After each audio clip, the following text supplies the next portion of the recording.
This webinar is being recorded and summarized. Oh, he's a nice guy. Oh,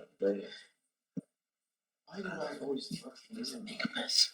Good morning, ladies and gentlemen. I'd like to call the meeting of the North Carolina Private Sector Services Board for January of 2026 to order at this time. And first thing I'd like to do is ask everybody to please stand for the Pledge of Allegiance. I pledge allegiance To the flag of the United States of America and to the republic for which it stands, one nation, under God, indivisible, with liberty and justice for all. Thank you. I'd like to welcome everyone here, both to the board, members of the public, of the industry. Are any of you here for your first time? All right. Well, I don't know if you're going to enjoy it or not, but we have. We're going to try to do business for the industry, and we're going to cover our committee reports. So at this time, I'll ask Mr. Gray to please admonish the board. Thank you, Mr. Chairman. In accordance with the State Ethics Act, it is the duty of every board member to avoid both conflicts of interest or appearance of conflict. Any board member has any known conflict of interest or appearance of conflict with regard to any matter coming before this board today, please so state the conflict or appearance of conflict and refrain from any deliberation and vote in that particular matter. Thank you very much. We mentioned at our last meeting that we had two new members. Their term did not officially start until after the board meeting, so they're here with us today. So I'd like to introduce our newest board members. First, Ms. Deborah Hatcher. Ms. Hatcher is the governor's appointee, and she served many, many years with the North Carolina State Bureau of Investigation. So we're happy to have her joining us. Thank you. And Mr. Don Miller. Don has been in the audience for many, many years, very active with the North Carolina Private Sector Investigator Association. So we're happy to have you and your expertise here on the board with us as well, Don. So both of you, welcome aboard. At this time, I'll ask for any issues or changes to the minutes from our November board meeting. Any corrections? Anybody saw? Motion to accept. I have a motion to accept. Do I have a second? Second. Do I have any discussion? Without further discussion, all in favor of approving the minutes from the November 25 board meeting, please indicate by saying aye. Aye. Those opposed, a like sign. Mr. Gray, do we have a final agency decision today? We do. We have a single one, Mr. Chairman. Okay. If I could direct the board to your attorney's report, you will find the proposal for decision in the matter of Hector Alexander Falloux and the Falloux Corporation. This time I will excuse myself as the board's legal counsel to present this final agency decision to you. Mr. Falloux is in fact here. And also, because of the length of time, many of our members that were on grievance at the time are no longer with us. So it will only be Mr. Johnson and Ms. Ratcliffe that will need to recuse themselves as members of the grievance committee on this matter. Mr. Johnson, you can remain and preside, but you know you cannot participate. Correct. In the actual deliberations or vote in this matter. Ms. Ratcliffe, it would be preferable. I think it's the first time you've had to recuse. It would be preferable if you just move away from the table. You want to sit in the audience or whatever you would like to do. I will be recused. I will chair the meeting in order to call on questions and things like that. I will not ask questions. I will not be involved in the discussion, and I will not vote. Also, Mr. Chairman, if I could report, if any of the members would like to see the official record, Mr. Blue, feel free to come up. Just pick one side or the other, right? No problem. Johnson, if any board member has any questions, this is the official record in this matter of the exhibits from the Office of Administrative Hearing.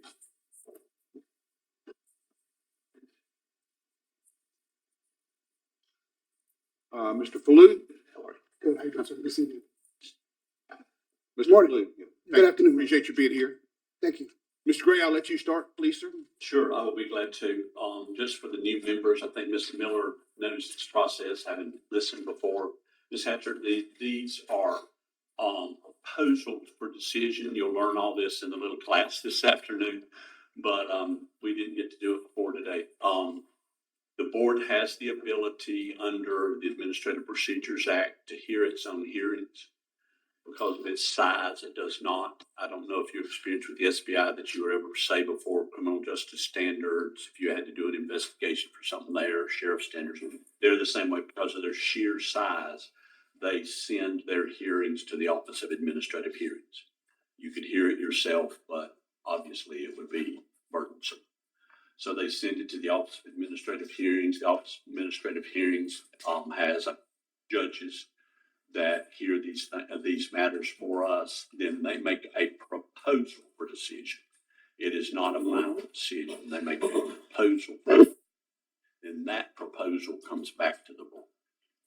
And so that is what is attached to your report that you got, as well as the official record was attached as well. So the board does this based upon the proposal for decision and the official record of the hearing. So this is merely a proposal, and then you will be asked to deliberate and vote.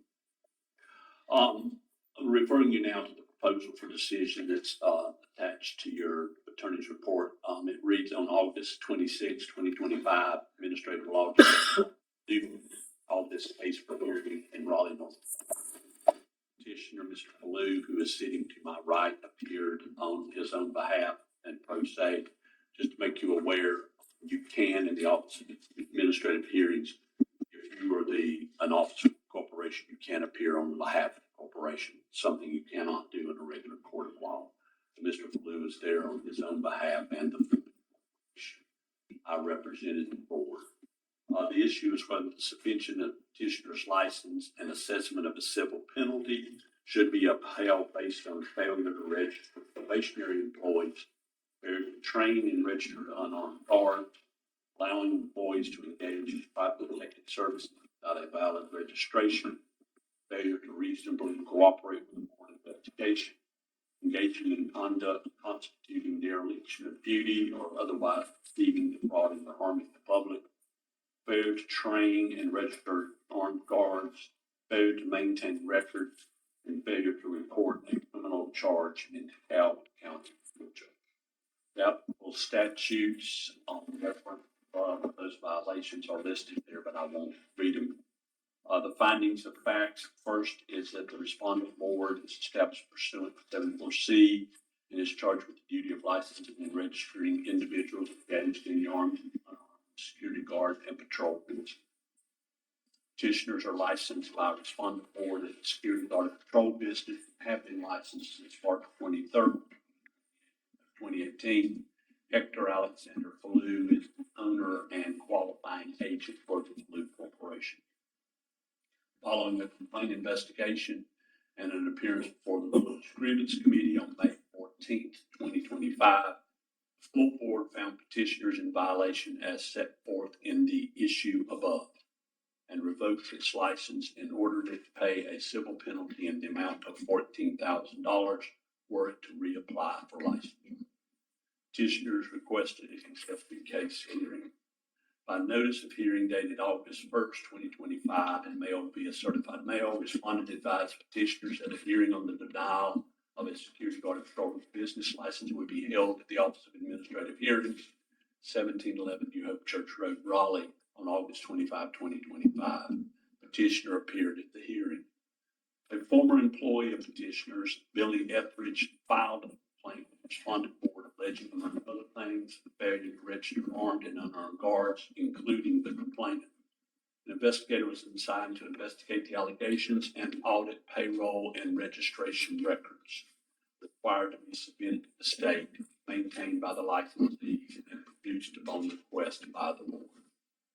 To conduct the registration audit, the board requests the licensees North Carolina Employment Security Commission quarterly tax and wage report, Form 1099 reports, and payroll reports, then compares the employees listed to the roster of guards registered with the board.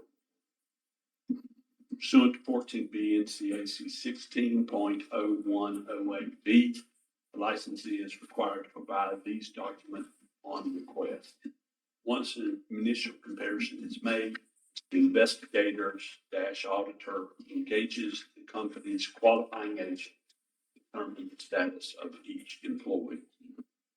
On January 9, 2025, Petitioner Fallu was sent a letter requesting the required record and was advised that investigator Daniel Cheatham had been assigned to this complaint.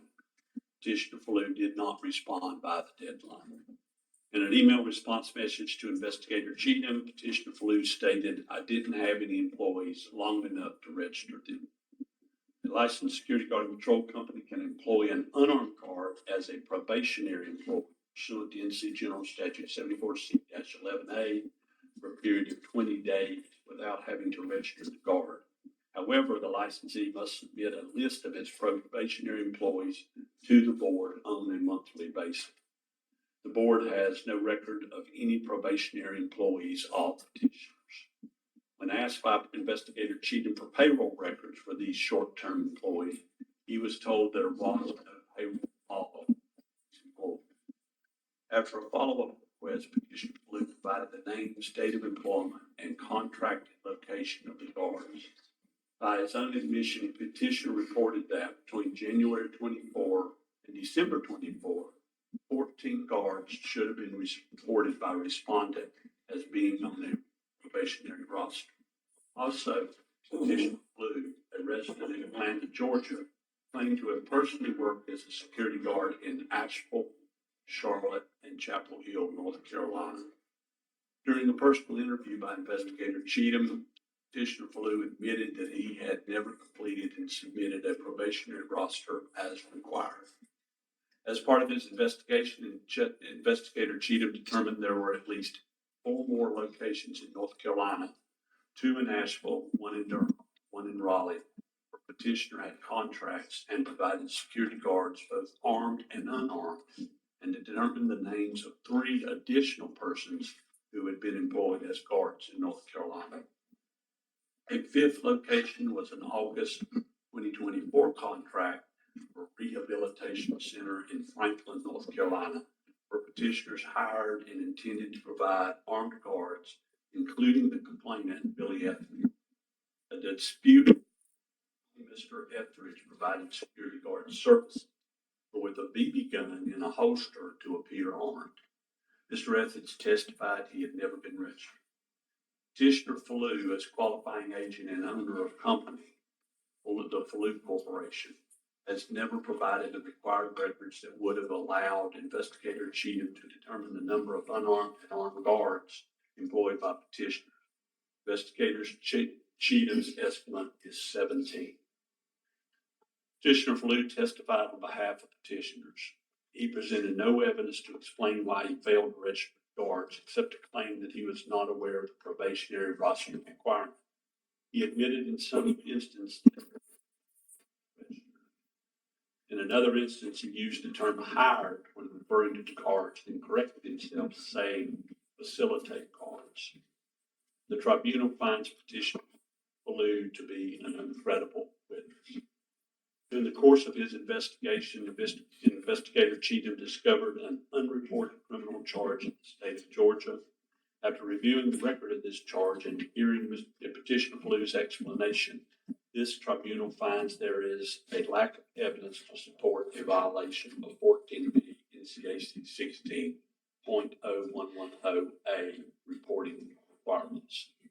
Petitioner Fallu testified he was unaware of the incident where Mr. Etheridge carried a BB gun so as to appear to be an armed guard pursuant to the contract with the Rehabilitation Center, and this tribunal finds there is insufficient evidence to support a violation of North Carolina General Statute Section 74C-12A-31, deceiving and defrauding the public.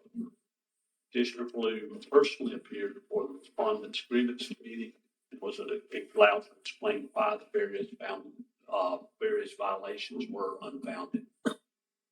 Petitioners have been disciplined on 3 occasions over the previous 4 years for substantially similar conduct, failing to register guards and failing to provide records, including Employment Security Commission reports, and have been allowed to enter a consent agreement and assess a civil penalty each time.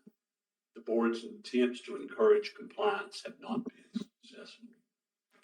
Under the conclusions of law, the administrative law judge finds that the respondent board presented evidence that petitioners had failed to register probationary employees, failed to train and register unarmed guards, allowed employees to engage in a private protective service without a valid license, failed to reasonably cooperate with a board investigation, failed to train and register armed guards, failed to maintain records. Petitioners refuted respondents' claim that it engaged in conduct deceiving or defrauding the public. The petitioner failed to report a criminal charge. Under North Carolina General Statute, Section 74C-11, entitled Probationary Employees and Registration of Regular Employees, Unarmed Security Guard required to have registration card. Respondent board may suspend or revoke a license or assess a civil penalty if the licensee fails to register unarmed guard. Mr. Fallou's own admission, he provided investigator Cheatham with the names of 14 employees that were never registered. It is unknown if these 14 guards were unarmed or armed due to Mr. Fallou's failure to produce adequate documentation. Mr. Fallou failed to mention 3 additional guards, which were Mr. Eldridge and his girlfriend, Kayla Randolph, and Timothy Milligan. For a total of 17 unregistered armed or unarmed guards. Under North Carolina General Statute 74C-1286, suspend or revoke a licensee or assess a civil penalty. The licensee is engaged in or knowingly permitted any employee to engage in a private protective services profession when not lawfully in possession of a valid license or registration issued under this chapter. Petitioner Fallou allowed numerous, possibly many as 17 or more unarmed and armed guards to work for him. Under North Carolina General Statute 74C-12A29, respondent board may suspend or revoke a license or assess a civil penalty if a licensee fails or refuses to reasonably cooperate with the board or its agents during an investigation of any complaint, allegation, suspicion of wrongdoing, or violation of this term. Petitioner Fallou knowingly failed to disclose information requested by investigator Cheatham and required to be maintained and produced upon request. Section 74C-13A, entitled Armed Licensee or Registered Employee, required to have firearm registration permit, firearms training. Respondent board may suspend or revoke a license or assess a civil penalty. The judge has provided the language of A. By petitioner Fallou's own admission, he provided investigator Cheatham with the names of 14 employees that were never registered. It is unknown if these 14 guards were armed or unarmed due to petitioner Fallou's failure to produce adequate documentation.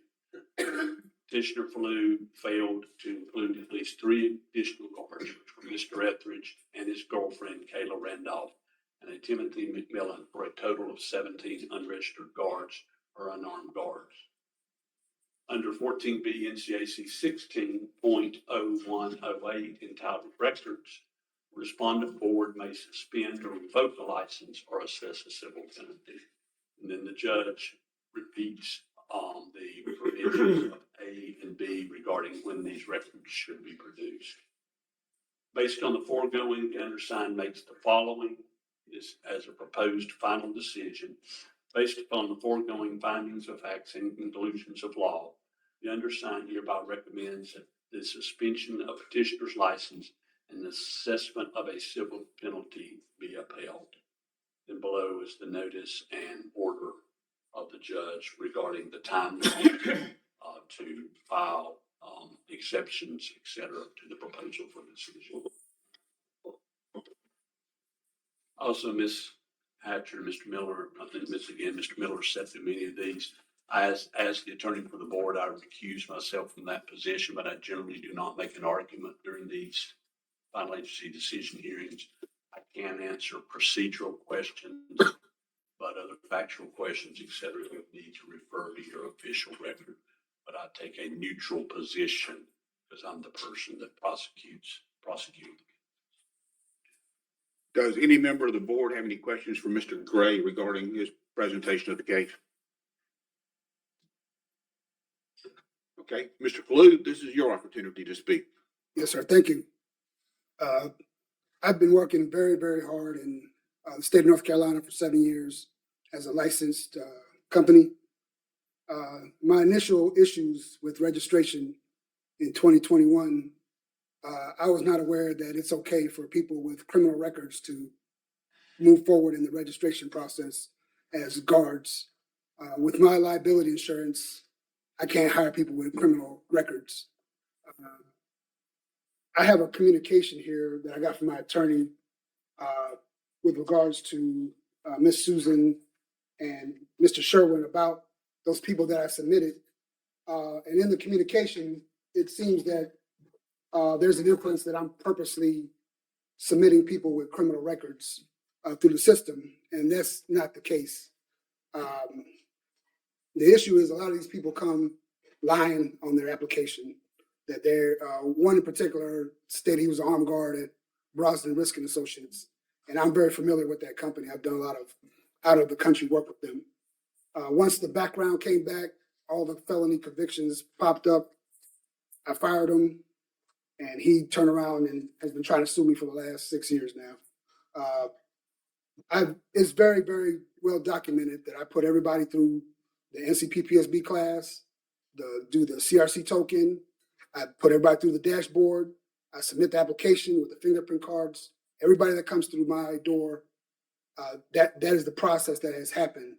The thing that has hung me up all the time with registration has been people with background issues who lie in the previous application or the initial application process, and I can't move forward once their lies are exposed. But it seems to be that I'm expected to move forward with people with felony criminal convictions or felony charges. The issue with the BB gun, when I appealed, I asked the investigator and the complainant where the source of their information about the BB gun, and they both pled the fifth. I don't believe that the BB gun needs to even be considered a factor in the decision based upon that alone. Then my 31 years as a security company owner, that's the most asinine thing that has ever occurred. I've had a lot of things happen, been to board meetings before in other states, but that's the most asinine thing, to plead the fifth on a charge that's got my license revoked. And I've never had my license revoked in 31 years. In 2020, 2024, the 5 contracts I had were entered to be long-term contracts, and they were canceled in the first shift of each contract. So I really didn't know what to do in terms of registering officers. I believe only 2 of them were submitted through my PEO. The other ones I just paid on the spot because the contract was done middle of the shift. So that's why I didn't register them. Last time I was here in May, I had asked, can you register somebody in 1 day? And there was no answer given. I'm trying to think of anything else. The complainant's girlfriend did not work. She would accompany him to wherever he was going, but she never worked. I didn't list Mr. McMillan as an employee because he abandoned his post more than once. But I did put him through the NCPPSB class. A lot of people that I put 65 people through the class. I have a 98% failure rate. I don't know how I can register people who fail their class. Maybe you can enlighten me on that. But that's been the issues that I've had. I've not been negligent or deceptive as is being conveyed. I've been pretty upfront with everything.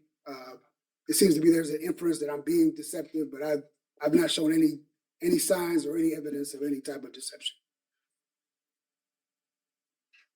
Anything else, Mr. Falou? That's it. Any questions of Mr. Falou from the board? Mr. Falou, Go ahead. you have I understand what you're saying about the registration, Yes, sir.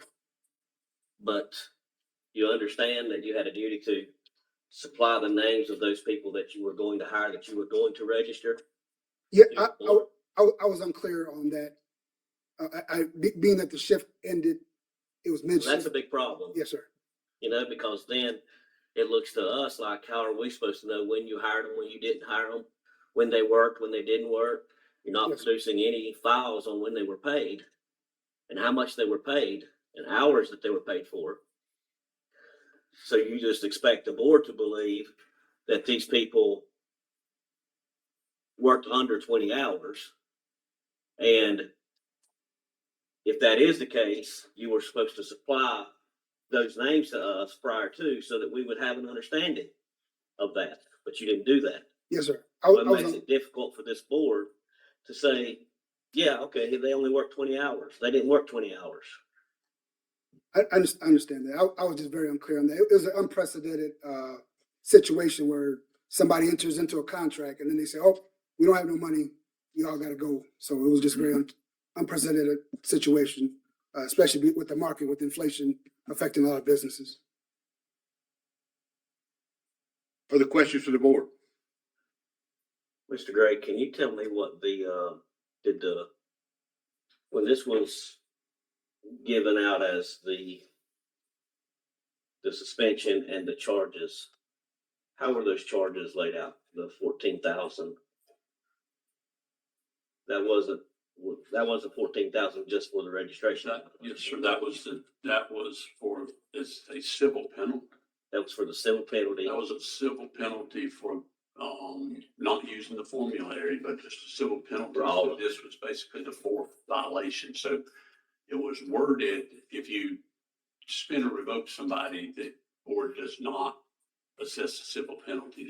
This is such that if he were to apply again, he would have to pay that civil penalty and wouldn't be avoiding. Because if you suspend somebody and don't suspend them at a particular time, or revoke them and don't revoke them, or technically they could they could apply again the next day.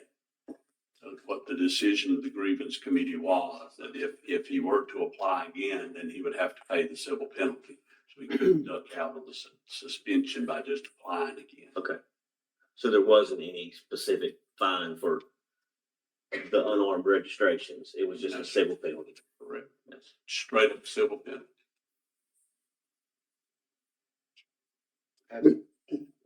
Go ahead. Ms. Blue, how long did you say you've been in the industry? 31 years. And in 31 years, did I understand you say you were not aware of the requirements? Did I understand that correctly? I was not aware of the probationary log. In the past, when I had issues with registering officers, if I had an officer who would take off through the process and I would have them on the dashboard and I couldn't finish registering them, I was instructed to just delete them off my dashboard. So that was operating on that. I was not aware of actually putting people on a probation and submitting. This is actually the first that I've heard of it in the 7 years I've been. You're instructed by whom just to remove them? Investigator Kelly advised me of that. The last, what was it, 2022? Because I told him that was my issue, was people would just take off or not finish their employment. So I would have them in the class. They wouldn't get their paperwork in. They would just take off. So I got them on the dashboard, but I can't finish the registration. So he would just advise me to delete them. So I was operating on that information. Mr. Renfro? Mr. Gray, was there issues with armed and unarmed? We don't know for certain. Okay.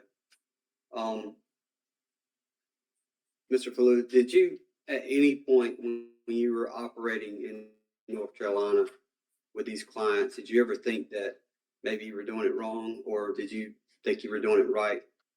I never thought I was doing anything wrong. No, I always thought I was doing everything right. So the way the board here, way I've always took it is it's our duty to protect the public, right? And honestly, from what I've heard, you definitely were not doing right by the public. So definitely, I'm going to take that in consideration. What can you clarify that? What you heard? When you're purposely working people and not getting them registered properly, if you were working armed officers and they hadn't been through the training properly and they won't register properly, That's a big issue. Not only are you hurting the public, but you're hurting your client.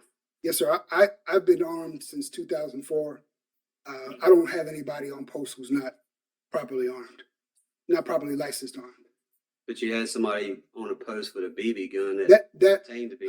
I asked the investigator and the complainant about the source of information for the BB gun, and they both pled the Fifth Amendment. So I was stating that they can't use the BB gun Right. as a factor. That's a lie. Mr. Falou, why did you not present the investigator with proof of payment to these people? The PEO never got back with me on that. I mean, that's a problem to me. Yes, sir. Because to me, it looks like you're hiding something. Yeah, I understand that the I mean, PEO there's just nothing here never. that you've presented that shows us how much you've paid people if they worked 5 hours or if they worked 105 hours. Yes, sir. Yeah, the PO never got back with me, sir. That was out of my control.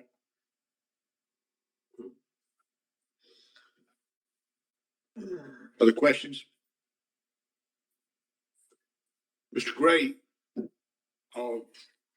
just for understanding of the individuals on the board, would you explain the findings or the decision made by the grievance committee on May the 14th of 2025, what the board voted to approve on May 15th, 2025, and if there are any changes to that in the dispositions from the administrative law judge?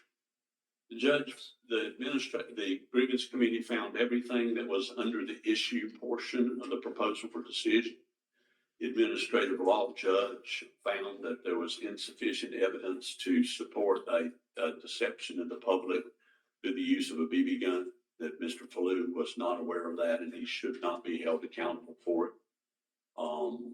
And he also found that there was insufficient evidence that he had failed to report the criminal charge in DeKalb County, Georgia.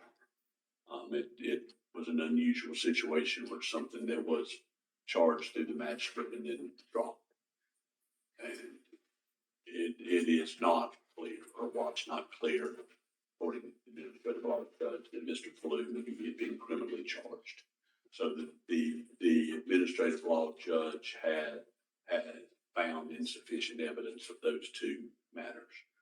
That's his finding.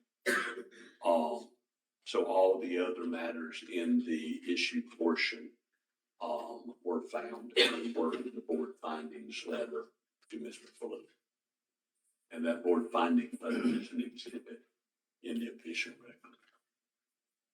And finally, if you would explain to the board if there are any differences in the penalty phase assessed by the board with the civil penalty and the revocation, if there are any differences from the administrative law judge. The administrative law judge has upheld the action of the recommendation of the grievance committee, which was accepted by the board, and it is upholding that, the suspension, and then if he were to apply again, that he would have to pay the civil penalty.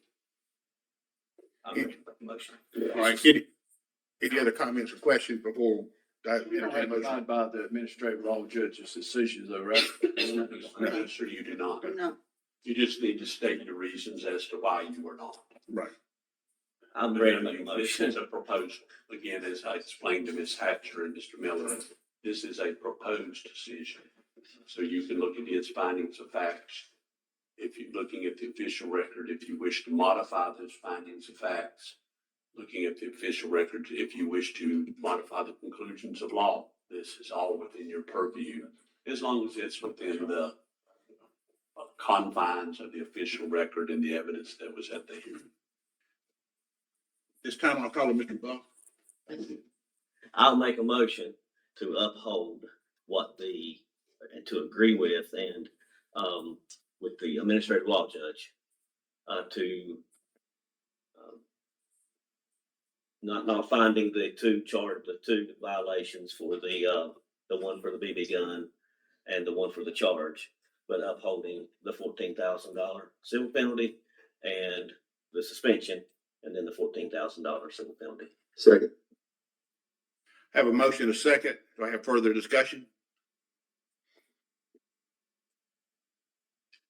Without further discussion, all those in favor of the motion indicate by saying aye. Aye. Those opposed, like sign. Motion carries. Mr. Falloon, Mr. Gray will explain anything you need to understand about what just happened. If you'll do that now, we'll go ahead and do the, start on our reports, committee reports. Okay, thank you.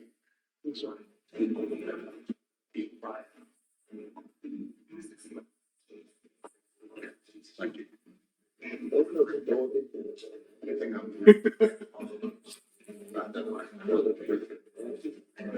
Also have it. So they want me to get understand it. Yeah, where it's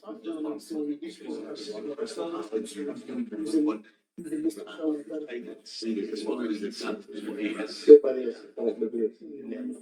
sure that. I didn't get back with me and I didn't. All right, at this time, we'll begin our, committee reports. And on the grievance report, we have asked, Mr. Renfro to, give that report since I've got to chair the meeting and do the, Law and Rules Committee. So Mr. Renfro, if you would be so kind, you should have a handout to go over these report. Go ahead, please. Thank you, Mr. Johnson. I will apologize for my reading, since sometimes I might skip over something, but we'll get going on this. Case 25, PPS 007, John Keith Brown. We found a violation of NCGS 74C-11, enter into a consent agreement with John Keith Brown and Southern Protective Agency in the amount of $734.40 for 6 unarmed security guard registration violations. No follow-up audit is recommended. PPS 072, Joseph LaSorsa with LaSorsa and Associates, find a violation of 14B NCAC 16-1205A, issue a letter of reprimand and assess a $1,000 civil penalty to Joseph LaSorsa and LaSorsa Associates for failure to submit continuing education rosters. PPS 077, William Thomas Cameron, find a violation of NCGS 74C-13, continue the cease and desist order previously issued to Mr. William Thomas Cameron. Refer this matter to screening committee should Mr. Cameron apply for a license or registration. PPS 084, Jeffrey Bradshaw, Bradshaw Security LLC, find a violation of NCGS 74C-11, enter into a consent agreement with Jeffrey Bradshaw and Bradshaw Security LLC in the amount of $622.40 for 1 unarmed security guard registration violation. No follow-up audit is recommended. PPS 085, Harold Crisp, Signal of Asheville, final violation of NCGS 74C-11, enter into a consent agreement with Harold Crisp and Signal of Asheville in the amount of $6,460 for 19 unarmed security guard registration violation. The consent agreement may be paid in 3 installments. Staff is to conduct a follow-up registration compliance audit of Q4 of 2026 and Q1 of 2027. Mr. Crisp and any company officials responsible for registering employees are to attend the registration procedures training following the March or September 2026 board meeting. PPS 086, Dwayne Guerrero, Black Box Security, found a violation of NCGS 74C-12 Alpha 29. Refer this matter to screening committee should Mr. Guerrero apply for a license or registration. All right, PPS 093, Gerald Stickle, Sunstates Security LLC, find a violation of NCGS 74C-11, enter into a consent agreement with Gerald Stickle and Sunset Security LLC in the amount of $489.60 for 4 unarmed security guard registration violations. No follow-up audit is recommended.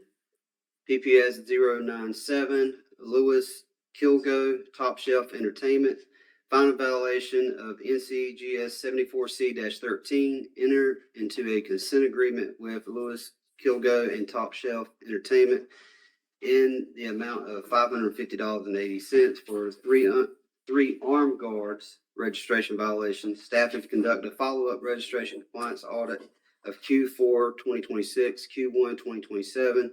Mr. Kilgo is to attend the registration procedure training following the March or September 2026 board meeting. PPS 098, Wilford Blood of SecTech Inc., final violation of 74C-11, enter into a consent agreement with Wilford Blood and SecTech and Company in the amount of $46,680 for 75 unarmed guards registration violations. Board staff is to conduct a follow-up registration compliance audit of Q4 2026 and Q1 2027. Mr. Blood and any company officials responsible for registering employees are to attend the registration procedure training following the March or September 2026 board meeting. PPS 101, Lakeisha Mullins of 333 and Mullins Security Services, final violation of NCGS 74C-12 Alpha 1, 14B NCAC 16.0911 Alpha 2, and 14B NCAC 16.0911 Alpha 3. Revoke Lakeisha Mullins Security Guard and Patrol License and Unarmed Guard Trainer Certification. Refer this matter to Screening Committee should Ms. Mullins apply for a license or trainer certification. Okay, and then PPS 105, Zoser L Nova 9 Protection LLC. Final violation of NCGS 74C-2. Continue the cease and desist order previously issued to Zoser L and Nova 9 LLC.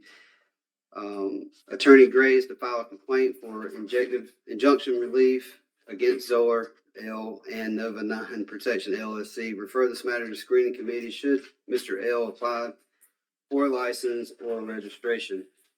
And that's all I have. However, I do want to ask Mr. Johnson to go over this new, I guess you say policy, right? That the Screening Committee is now looking at for people that continue or in companies that continue to do the wrong thing. So I'll turn it over to Mr. Johnson.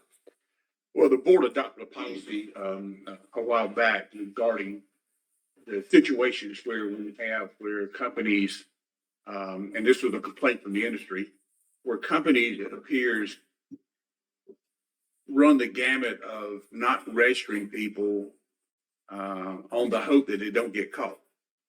And so this happens over and over again. So what the policy now is that we have sort of a sliding scale. We can assess a civil penalty up to $500 per violation for anyone who has, let's say, is a repeat offender of 2 or 3 times in a period of 5 years. When you jump up to 4 violations or 5 years, the penalty goes up to $1,000 per violation. Now, violation is a registration. You fail to register 10 guards, that's a $10,000 penalty, a civil penalty. We had 3 cases that this came about yesterday. So we are now provided in grievance committee that minimum charge and then what the penalty would be should we assess it. We have the discretion to go anywhere in between from the minimum to the maximum. We sat down as a committee and decided how we wanted to address that. And it basically came down to mitigating circumstances. There are going to be positives and there are going to be negatives. If you refuse to cooperate with the investigator, that's a negative. If you refuse to provide the documentation requested to do the investigation, that's a negative. If your percentage, your compliance rate continues to go down, that's a negative. And if you falsify reports, that's a negative. Then on the positive side, you're cooperative with the investigator. You provide the necessary information. Your compliance rate is doing better. You may have had a personnel change where you had someone handling the reports that did not do a good job and you found out about it and you removed that person and got a new one. We want to give you the benefit of the doubt to get somebody else trained. So we weighed those in each of the cases yesterday. As a result of that, we ended up, but let's say, for the sake of discussion, 3 positive and 2 negatives. Well, we're not going to give you the max penalty then. So one of the cases yesterday, we had a range of anywhere from, and he addressed that, a $46,000 fee. The range was anywhere from the basic figure of let's say $9,600 up to $84,000. We decided, you're going to pay the $9,400 and you're going to pay a percentage of the, which ended up being 50% of the allowable civil penalty because the positives outweigh the negatives. So that's what we're doing. We hope it's going to work. It seemed to have worked yesterday. It was new, and we wanted to talk about it a little bit, and we wanted to come up with some parameters so that we were being fair in each of these cases. And I feel like we were. So I hope that if anybody has any questions, I'll be glad to try to entertain them. It seemed like sometime years back that we tried to do something like that and we were told we couldn't increase the penalties. But I don't know if that's different from what in the past, but I'm not sure. I mean, I know we worked on this. Grievance committee went to staff and asked them to prepare something that would work along these lines and stay in line with what we could do with civil penalties. And this is what they came up with. This is what the board voted on. And like I said, this is the first time we've actually implemented it. maybe it's because it's civil penalty. I guess our attorney would, I mean, there's something in fines that we couldn't do some years Civil ago. penalties can go up to $2,000 per violation. And we're using right now, we're using the $500 based on this number, $1,000 based on this number. If we start having somebody that's got 10 violations in 5 years, we might go to $2,000 per violation. So. Yes, sir. If I may, I can probably answer the question. Previously, the board was handicapped by the language in the statute that said you could assess a $2,000 civil penalty. Period. Yes. So whether you have 1 violation or 100, the board was maxed out at assessing $2,000. Now the statute says $2,000 per violation. That's statute. So it gave you a lot more flexibility. That's where we are. Any further questions regarding the grievance report to Mr. Renfro or myself? With the grievance report on number 9, I was curious, where were they operating for that amount of officers, 75 unarmed officers?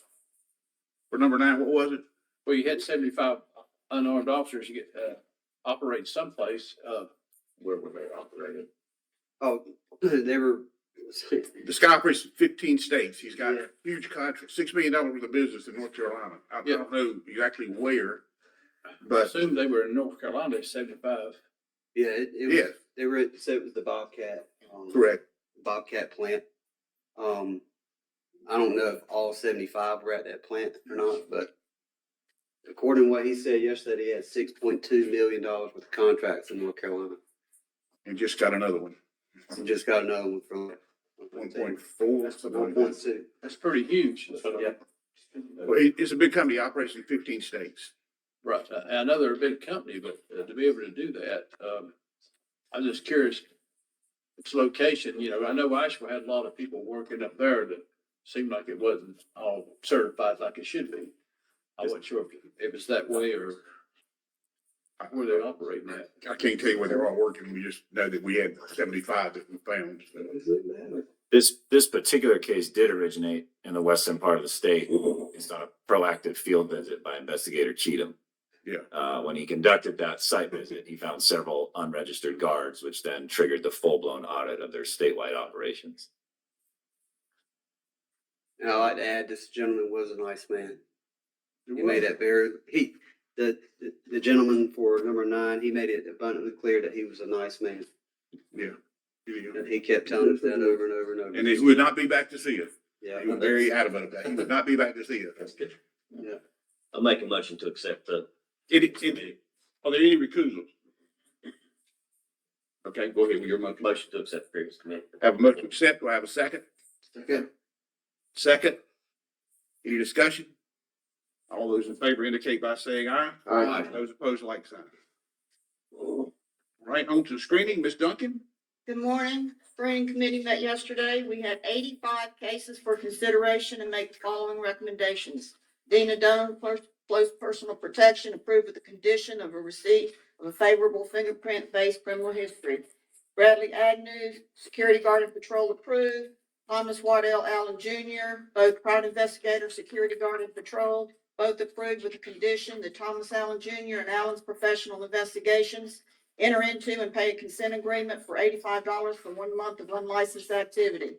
Roy Baldwin, private investigator, approved. Julie Berry, private investigator, approved. Madeline Berner, digital forensics examiner, approved. Philip Berry, close personal protection, approved with condition receipt of favorable fingerprint-based criminal history. Roderick Brown, private investigator, denied, lack of verifiable experience and failure to complete the application process. Alan Ray Bird, close personal protection, security guard and patrol, close personal protection, both approved.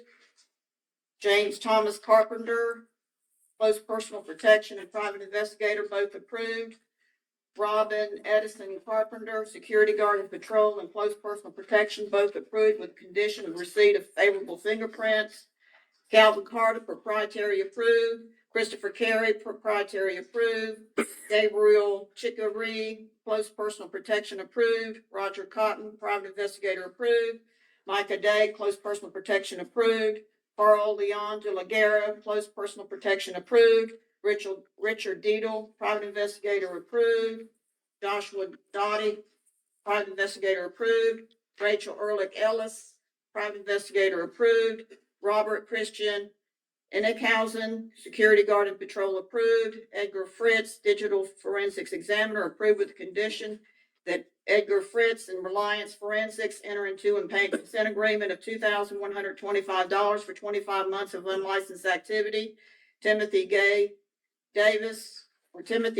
private investigator, approved. Brian Geho, personal protection, approved.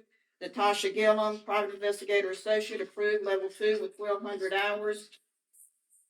Johnny Graham, close personal protection, approved with condition receipt of favorable fingerprint-based criminal history record check. Herbert Harris, proprietary, approved. Jordan Sean Hayden, armored car, courier service, security guard and patrol, all 3 have been approved. Keith Hinton Senior, security guard and patrol, approved.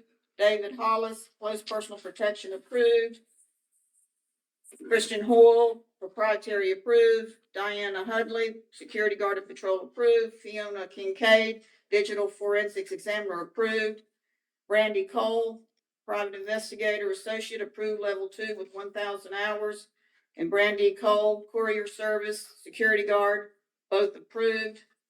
Matthew Line, private investigator, approved. Greg Lineberger, proprietary, approved. Albert Molino, security guard and patrol, approved. Scott Messick, close personal protection, approved. Michael Metcalf, security and patrol, approved. Carlton Miles Jr., private investigator, approved. Carlton Miles Jr., security guard and patrol, approved. Andrew Mitchell, private investigator, approved. Heaven Mitchell, private investigator, approved. Chaudhry Justin, armored car and close personal protection, both approved. Ernest Mowell, private investigator, approved. Michael Newsom, security guard and patrol, approved. Sandra Sawyer Norton, security guard and patrol, approved. Thomas O'Connell, private investigator, approved. Michael Pierce, electronic countermeasures, approved. William Pegues, courier service, approved. Deshaun Victoria Pollock, security guard and patrol, approved with the condition that Ms. Pollock and Oakview Group enter into and pay a consent agreement of $1,615 for 19 months of unlicensed activity. Bo Raymond Poison, private investigator, associate, approved with the condition Mr. Paulson provides a satisfactory credit plan. If approved, level 1 with 0 hours. Deion Porter, close personal protection, approved. George Porter, close personal protection, approved. Lorenzo Pritchard, security guard and patrol, approved. Matthew Reeves, close personal protection, approved. Osmond Attilio, private investigator, approved. Robert Rue, security guard and patrol, approve the condition of favorable fingerprint criminal history record check, and that Robert Rue and Tadlick Federal Services enter into and pay consent agreement of $85 for 1 month of unlicensed activity. Neil Francis Schubert, electronic countermeasures and private investigator, both approved. Dale Simmons, security guard and patrol, approved. Wesley Sorrell, private investigator, approved. Jeffrey Spalding, private investigator, approved. Phil R. Strong, security guard and patrol, approved. Maurice Taylor, private investigator, approved. Tiffany Trees, close personal protection, approved. Jason Tyler, private investigator, approved. Kara Tyree, security guard and patrol, deferred to the March 2026 board meeting. Paul Van Antwerp, close personal protection, approved. Suzanne Zelonius, private investigator, approved. Shari Walker, private investigator, approved. Jeremy Wall, security guard and patrol. Mr. Wall withdrew his application, refused to surrender his sworn law enforcement status. Jeremy Winters, close personal protection, approved. Valencia Woods, private investigator, approved. Robert Yemi, security guard and patrol, approved. And Robert Caruso, QA for 2 companies, approved. And that is the screening report, Mr. Chairman. Thank you. I sincerely hope you people were able to listen as fast as she was able to talk. Come on, that was slow this day. Yeah. Slow down a little bit. That was slow. All right. First of all, do I have any recusals? 49. Any others? All right, I'll entertain a motion to approve the report with the exception of number 49. So moved. I have a motion. Do I have a second? Second. Any discussion? All in favor indicate by saying aye. Aye. Those opposed, like sign. I'll entertain a motion to approve item number 49 with the recusal of Mr. Epley. So moved. I have a motion, second, Second. and a second. Any discussion? All in favor indicate by saying aye. Aye. Opposed, like sign. Thank you very much. And we'll move on now to training and education. Ms. Ratcliffe? Okay. So I'm happy to report that we have continued interest in our trainer courses. So we have quite a few unarmed trainer workshops scheduled for 2026.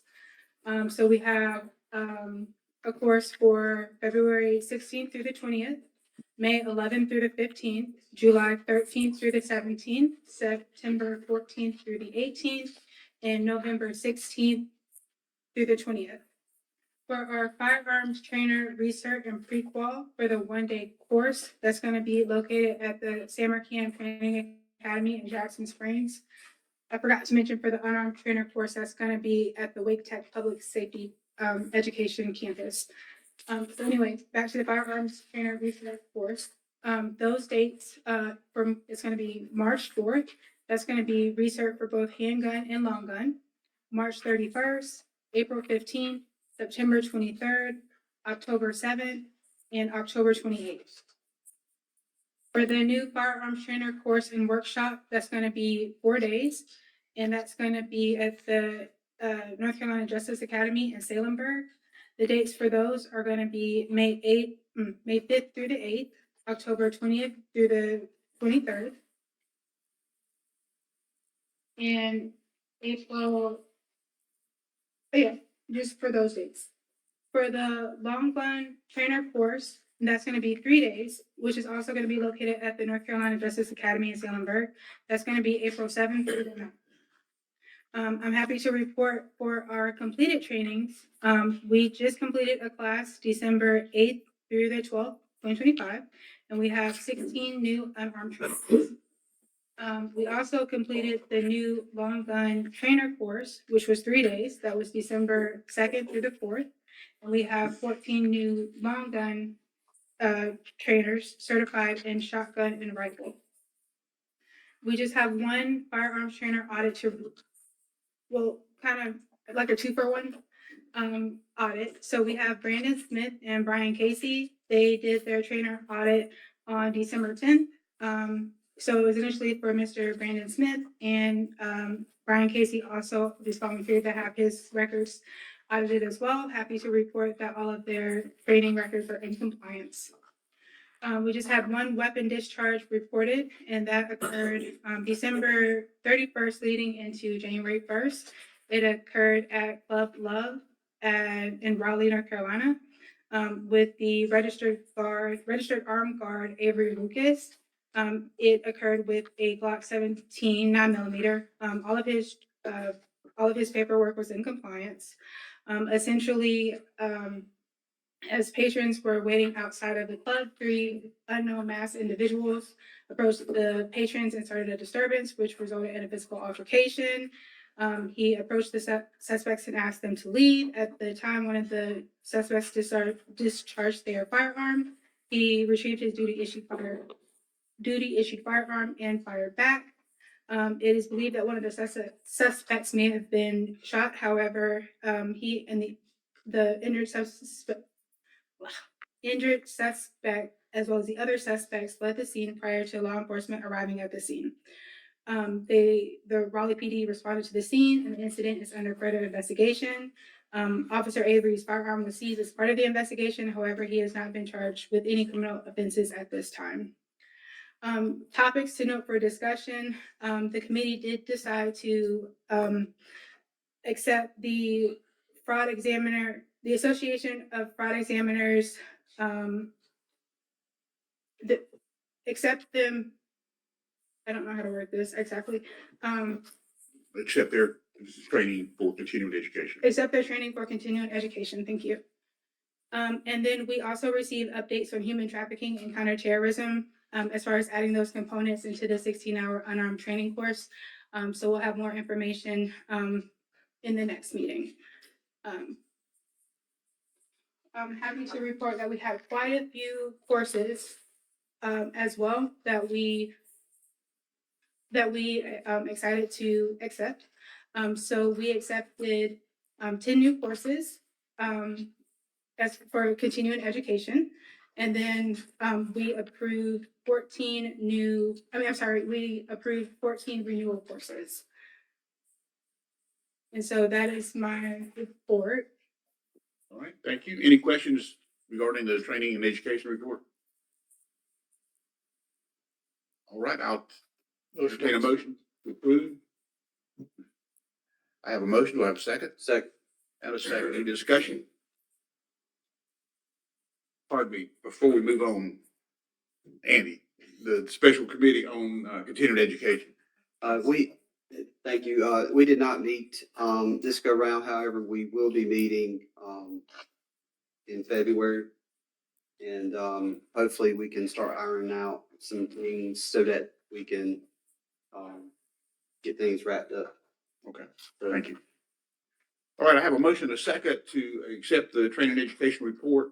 At this time, all in favor indicate by saying aye. Aye. Those opposed, like sign. All right, thank you. Law and Rules Committee, Law and Rules met this morning at 10 o'clock. And we have an ongoing list of changes to be made to rules. We don't really discuss those. We give those to Mr. Gray if there's something that we need to research, and he will be bringing those back to us in rule form for us to look at or approve and forward on to the full board. I did ask Mr. Gray this morning to go over public comments we received regarding several of our rules. When the rulemaking goes into effect, there is a public comment period. Anytime there are public comments, we have to review those and respond to those. If we don't accept them, we have to say why we don't accept those. We're not going to go into them right now because they're a part of the attorney's report, and Mr. Gray will cover them at that point in time rather than listening to it twice.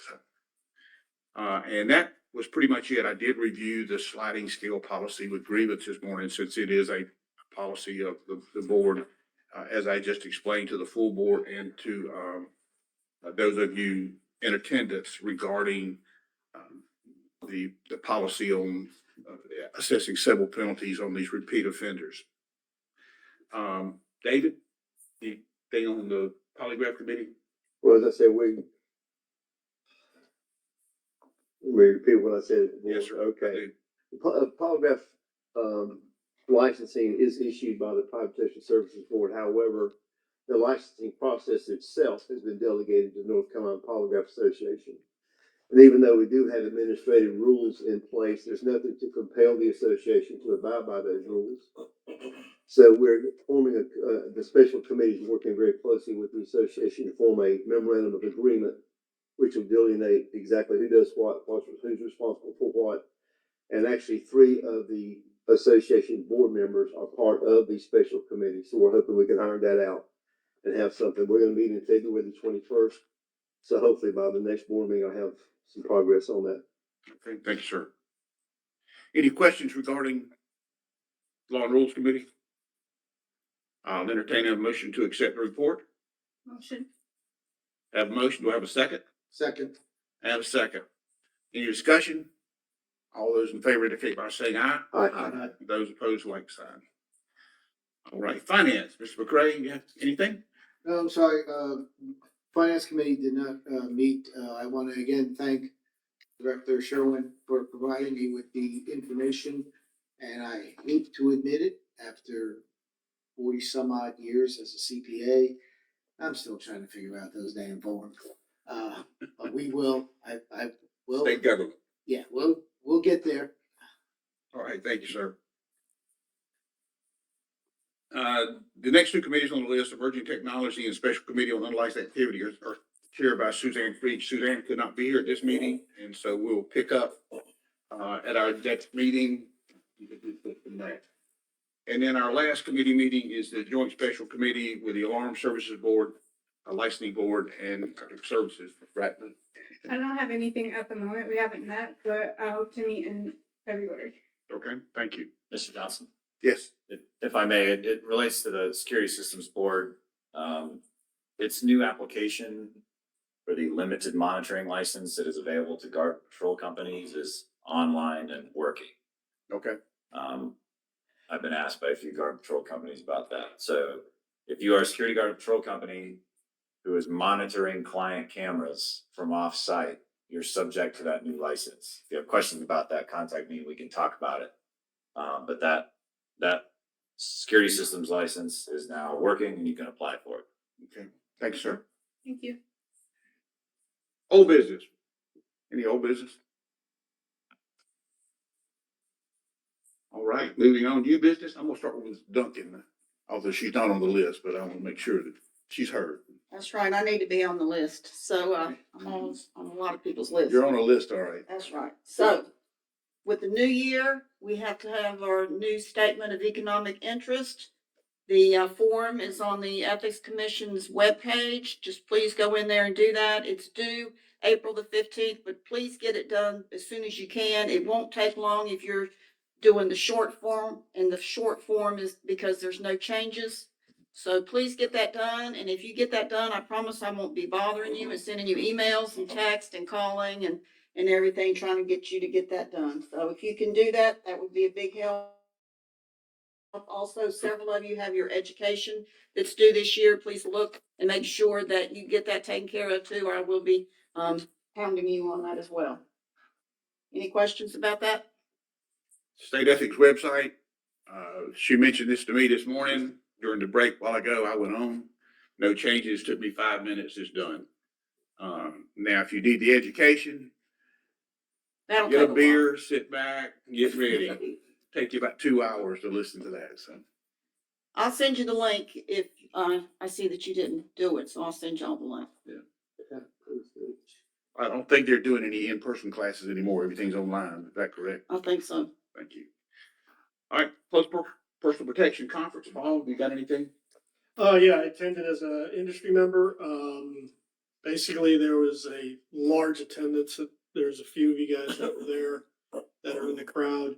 It was held at the Sheraton La Meridian in Charlotte. 3 good days, a lot of varying topics, including breakout sessions,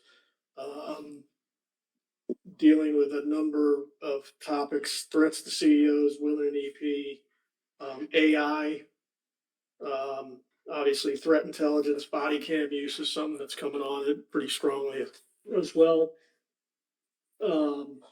Mental health issues was a big topic as well. They had a couple of vendors there. The vendors were varied, armored vehicles to software, body armor, you name it, they had it covered. Interesting thing that I ran into while I was there, ran into several members of law enforcement who were in attendance from around the state. Interesting that what I'm hearing, I did not identify myself as a board member to be clear. What I'm understanding is there's a lot of police departments and sheriff's departments in the state that are doing EP work through the sheriff's department for private companies and using county supplied vehicles, running blue lights. And it's all off-duty work. It's not as part of their duties. They're doing it actually through their off-duty coordinator, which I found interesting and something that we may need to look into a little bit deeper. I think we've looked at it about 1,000 times. Yeah. Did I understand earlier on the meeting that y'all talked about law enforcement officers that are sworn law enforcement officers to do with second protection, can they get the license keeper certification? Yes. What they're doing is doing off-duty work through the sheriff's department for private companies, not part of their official on-duty job. And they're using, And they're using county vehicles, county equipment. That's, I don't, yeah. can you do that? Mr. Gray, would you like to explain that? Wow, it's been a problem for I thought years. you liked it. Yeah, this issue has been around for years. The industry pushed back on it. It dates back to the same thing of them doing basically security guard duties.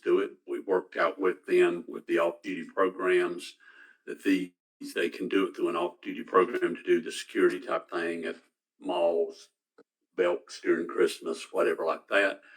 It doesn't surprise me that this has come back with the new close personal protection. It's difficult to say whether they can or cannot do it. Our general opinion that they cannot, especially now with the new license. But it's difficult to get them to stop. Yeah, and again, I didn't get into a good, bad, ugly, whatever discussion with the guys that are doing it. I just found it interesting that I was approached. No, it was several. a big problem with security guard and patrol years ago. Yep. We tried to educate them on it. Back in those days, they didn't have off-duty programs in departments for doing the security.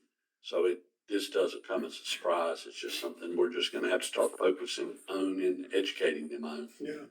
We had one instance that even was more egregious than that. You had a sheriff's department doing it, close personal protection for a dignitary about 4 counties away from their county.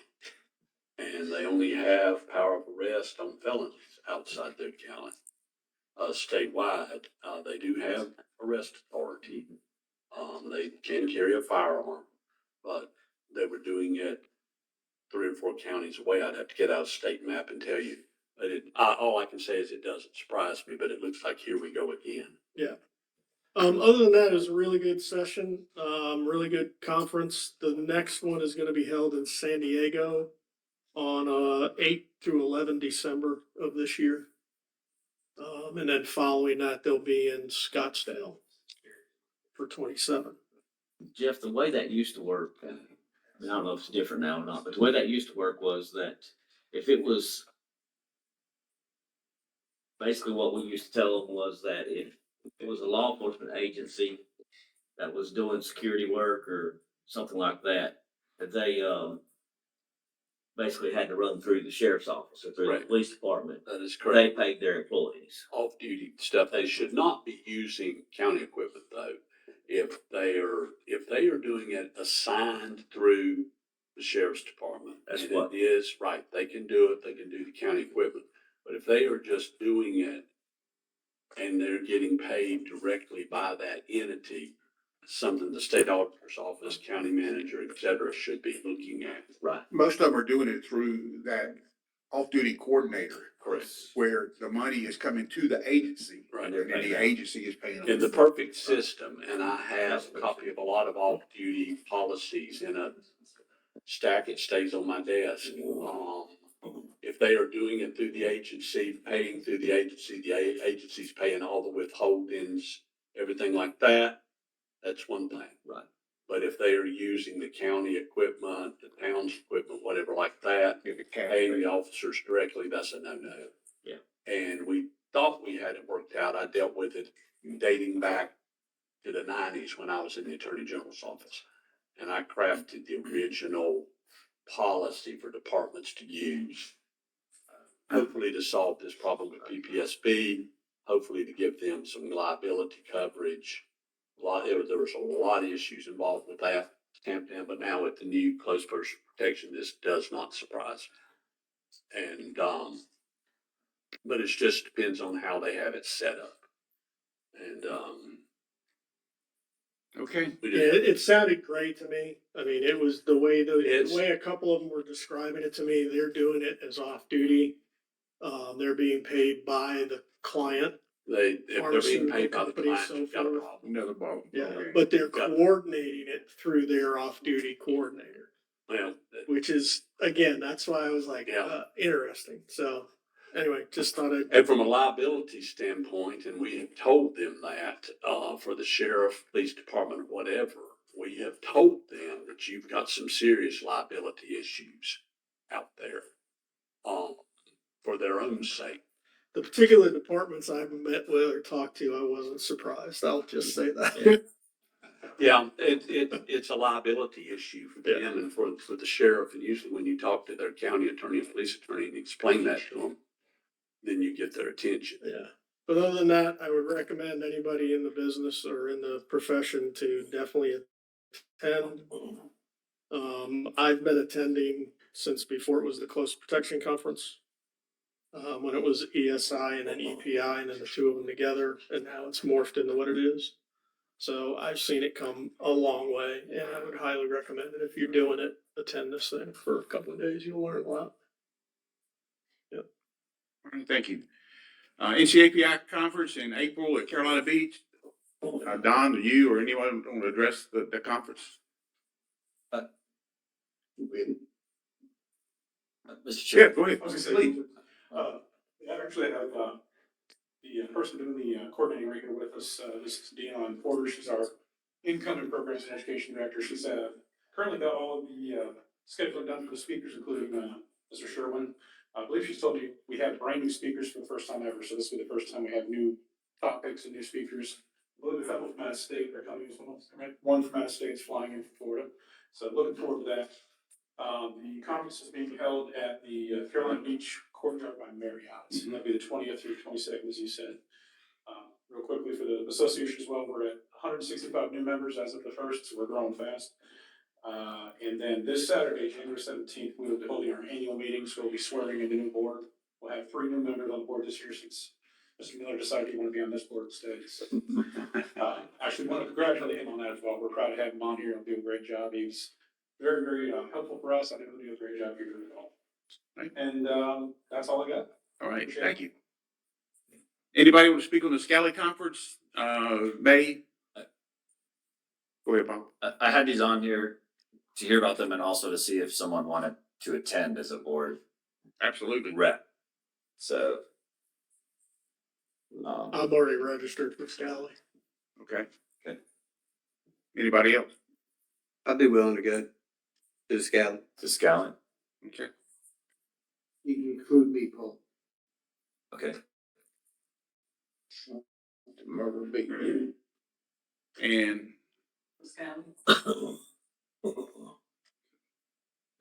we usually do up to 3, I think. That's 3. And then NCAPI. Harvey. NCAPI. Right. I'm already registered to go. Okay. Okay.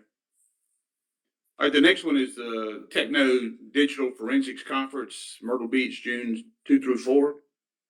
Anybody interested? that one, so we will have some representation. We'll have a vendor table there. All right, Paul, you want to talk about the Promedium contract renewal? Sure. Our contract with Promedium is expiring in June. We've been with Promedium, for those who are new to the board, Promedium is our licensing software vendor. We've been with them since 2019. We're generally happy with their services, but the contract is expiring, like I said, at the end of June. Promedium functions on it's a fee for service model. This board does not pay Promedium anything for it to work. Instead, Promedium takes a transaction fee off of every transaction that comes through it. For this board, I'd estimate that's probably 35,000 transactions a year. So they're currently taking $5 per transaction for those. As part of this new contract renewal, they are asking for a transaction fee increase to $6 or $7, which is, there's some options here that I've detailed in the memo. For reference, that fee was $4 from 2019 until August of 2024. It increased to $5 in August of 2024, and they're now asking for it to go to at least $6 starting July 1 of this year. They're asking for a 3-year contract renewal. No one from Promedium could attend the meeting today as they're at a company-wide retreat. They said if you wanted to ask them questions and defer any decision, they'd be happy to attend in March. The alarm board is also up for renewal. They intend to counteroffer the fee increase at $5.50 for the first year and $6.50 for years 2 and 3, just for your awareness. They're two totally separate entities, so the fees do not have to be the same. My concern, and I'm not in the industry, but on behalf of trying to look out for the industry to some extent, they got a 25% increase from 24 to 25. They went 5 years with no increase. Then in 24 to 25, we a dollar up to 25% increase. Under the 3-year contract, that's a 40% increase from current. If you do the $6 1 year, $7 for the second and third years, it's a 20% increase followed by a 33% increase over the current payment. I just think that's a lot. The alarm board has asked basically for a 10% increase. That seems much more reasonable for me the first year, although it'll go up another dollar after that for 2 years. And I don't know what those of you in the industry think, but I certainly think we should look at countering as well, whether we follow the alarm board or we come up with our own figure. So I'll open it up for discussion. God, you sound like an accountant. I'm sitting here listening to you spat out those percentages. I'm like, son of a gun. Just a quick It's what question. it is. I know, but damn. Paul, I guess just to clarify, it's up for renewal, but in all honesty, is there any opportunity or what would the impact be if we decided we didn't want to be with Promedium? And would that require an entirely new computer system? Oh, that would be a mess. Yes. That's what I'm, yeah. So we're kind of nightmare. Which I think honestly would be impossible to do between now and July. Oh, understood. To get on board. I just wanted to make that point. So, Because honestly, I've not ever been satisfied with Promedium's at least customer service and response. But it is what it is. And We had How many registrations do we have, did you say? 35,000. I'd say about 35,000 total transactions come through annually. Of course, the fee increase impacts the most of the larger guard patrol companies who are putting in a lot of registrations. For example, the largest one put in 12,000 last year. The median is only putting in 9. Right. So for those median-sized companies and less, it's a pretty going from 5 to 7 is not a huge cost. But for the larger top, say 5 companies in the state, it's a pretty big impact. Well, I just think it's, they make a ton of money off of a program that most people that have programs like this charge a set fee, $25,000 a year for this program or $30,000 for a year for this program.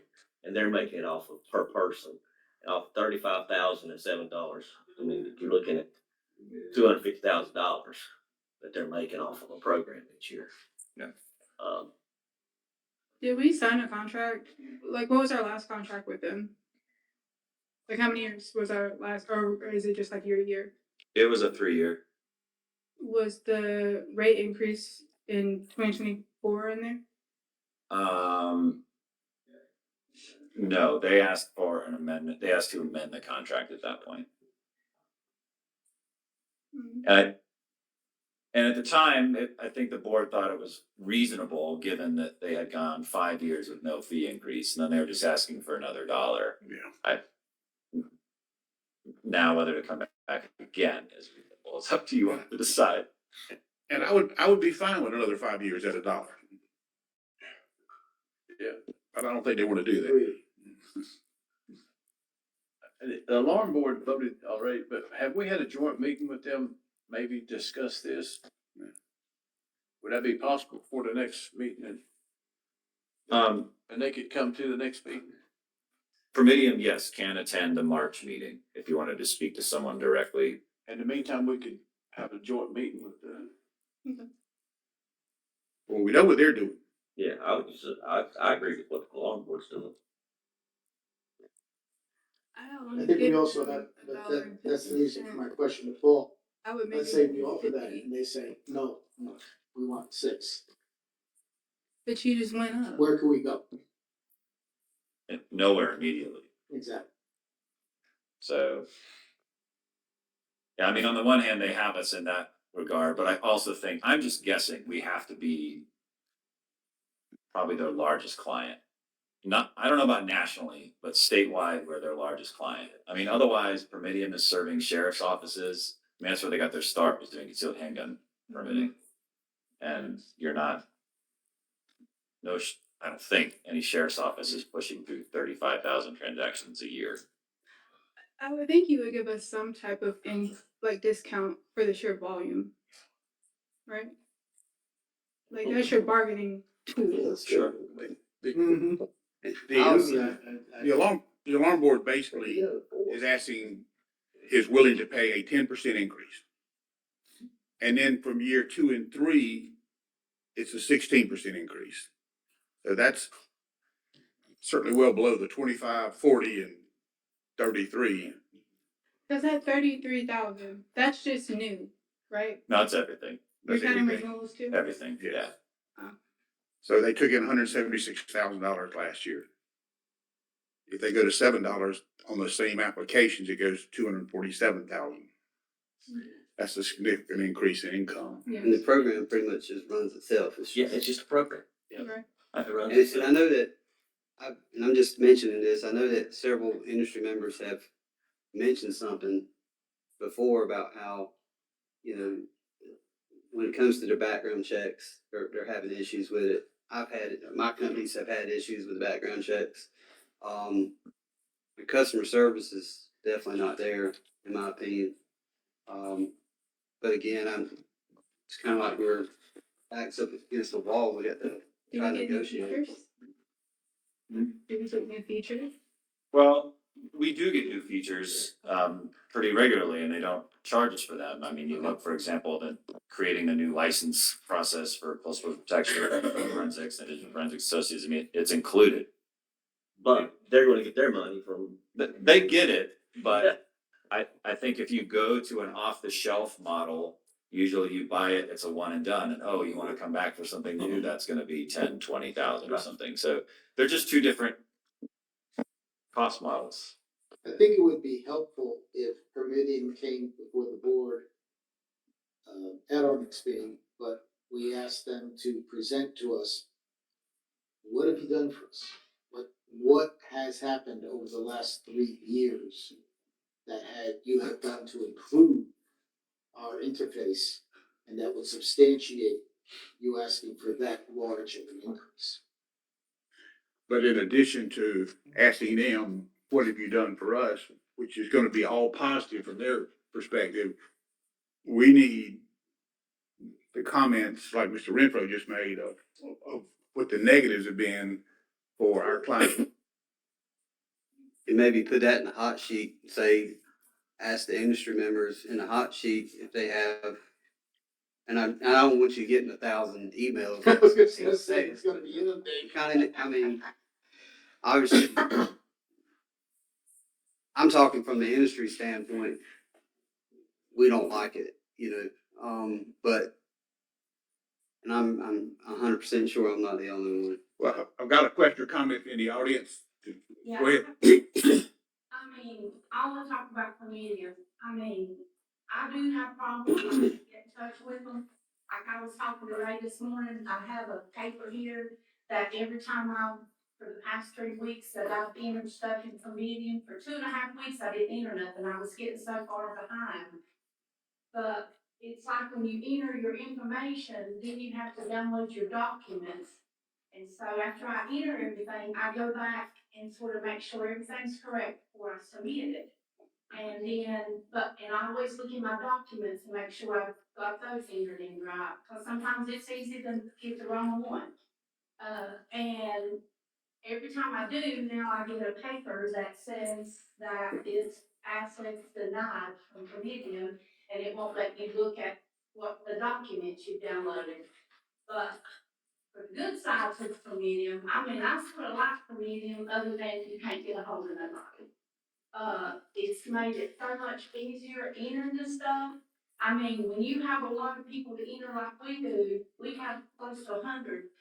And I entered all of them. And back before they done Comedian, we had to send all this paperwork down here, and PPSB was slammed with so much work. It would be, I mean, I don't know, 5 or 6 months before you get stuff approved. It was, because they look like 5 or 6 people down there that went through all that stuff. So it's made it a lot more easier having Comedian.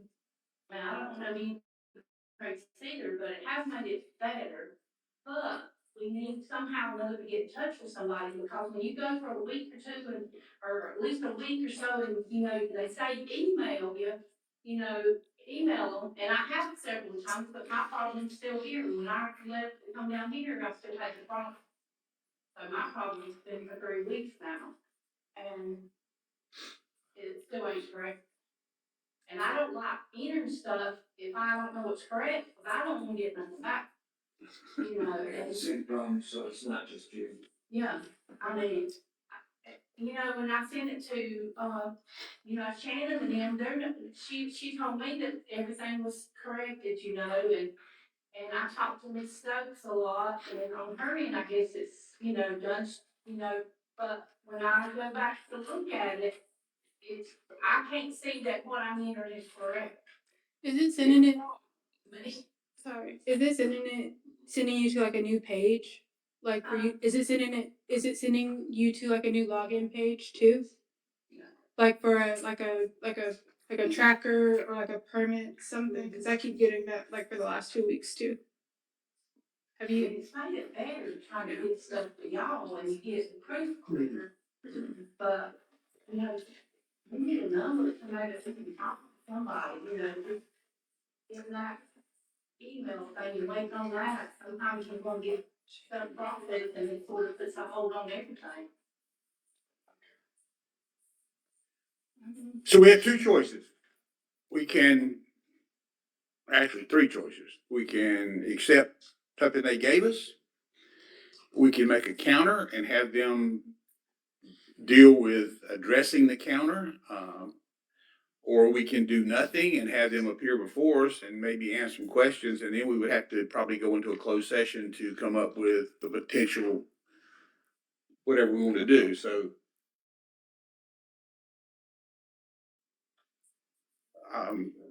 look to the board to this.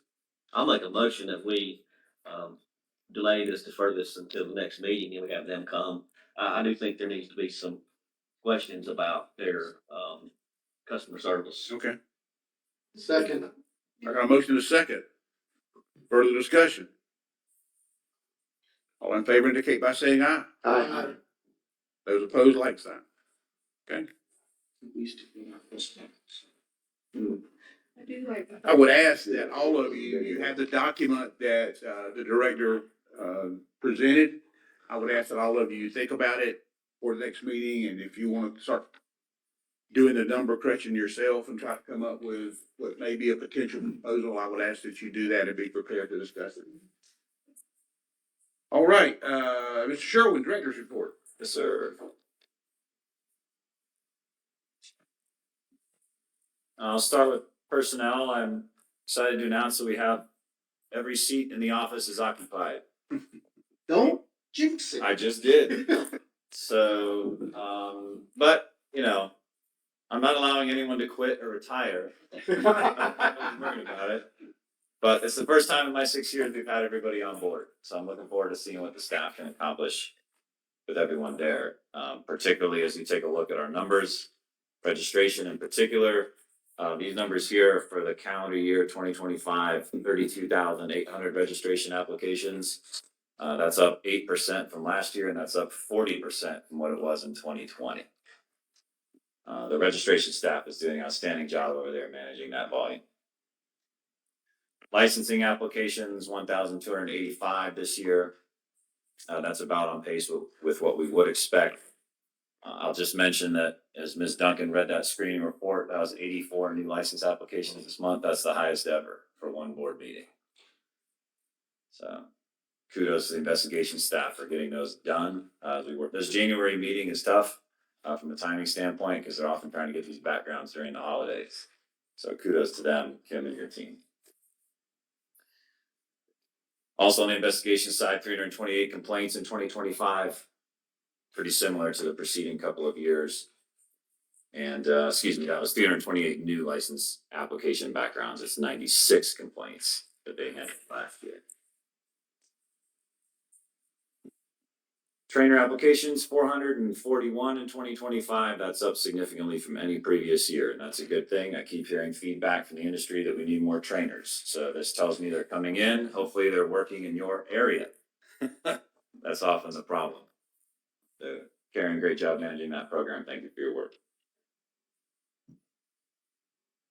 To summarize those numbers, we currently have 30,469 credentials that we're managing on behalf of the board. That's down 2.8% from your November meeting.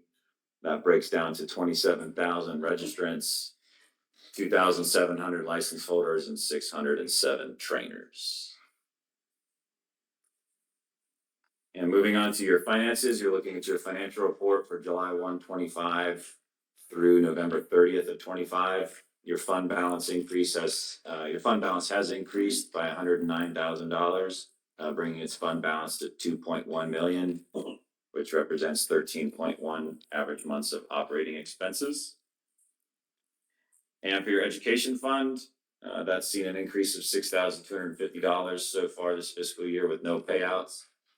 So it has a fund balance of $145,500. And the following pages are graphical representations of those numbers.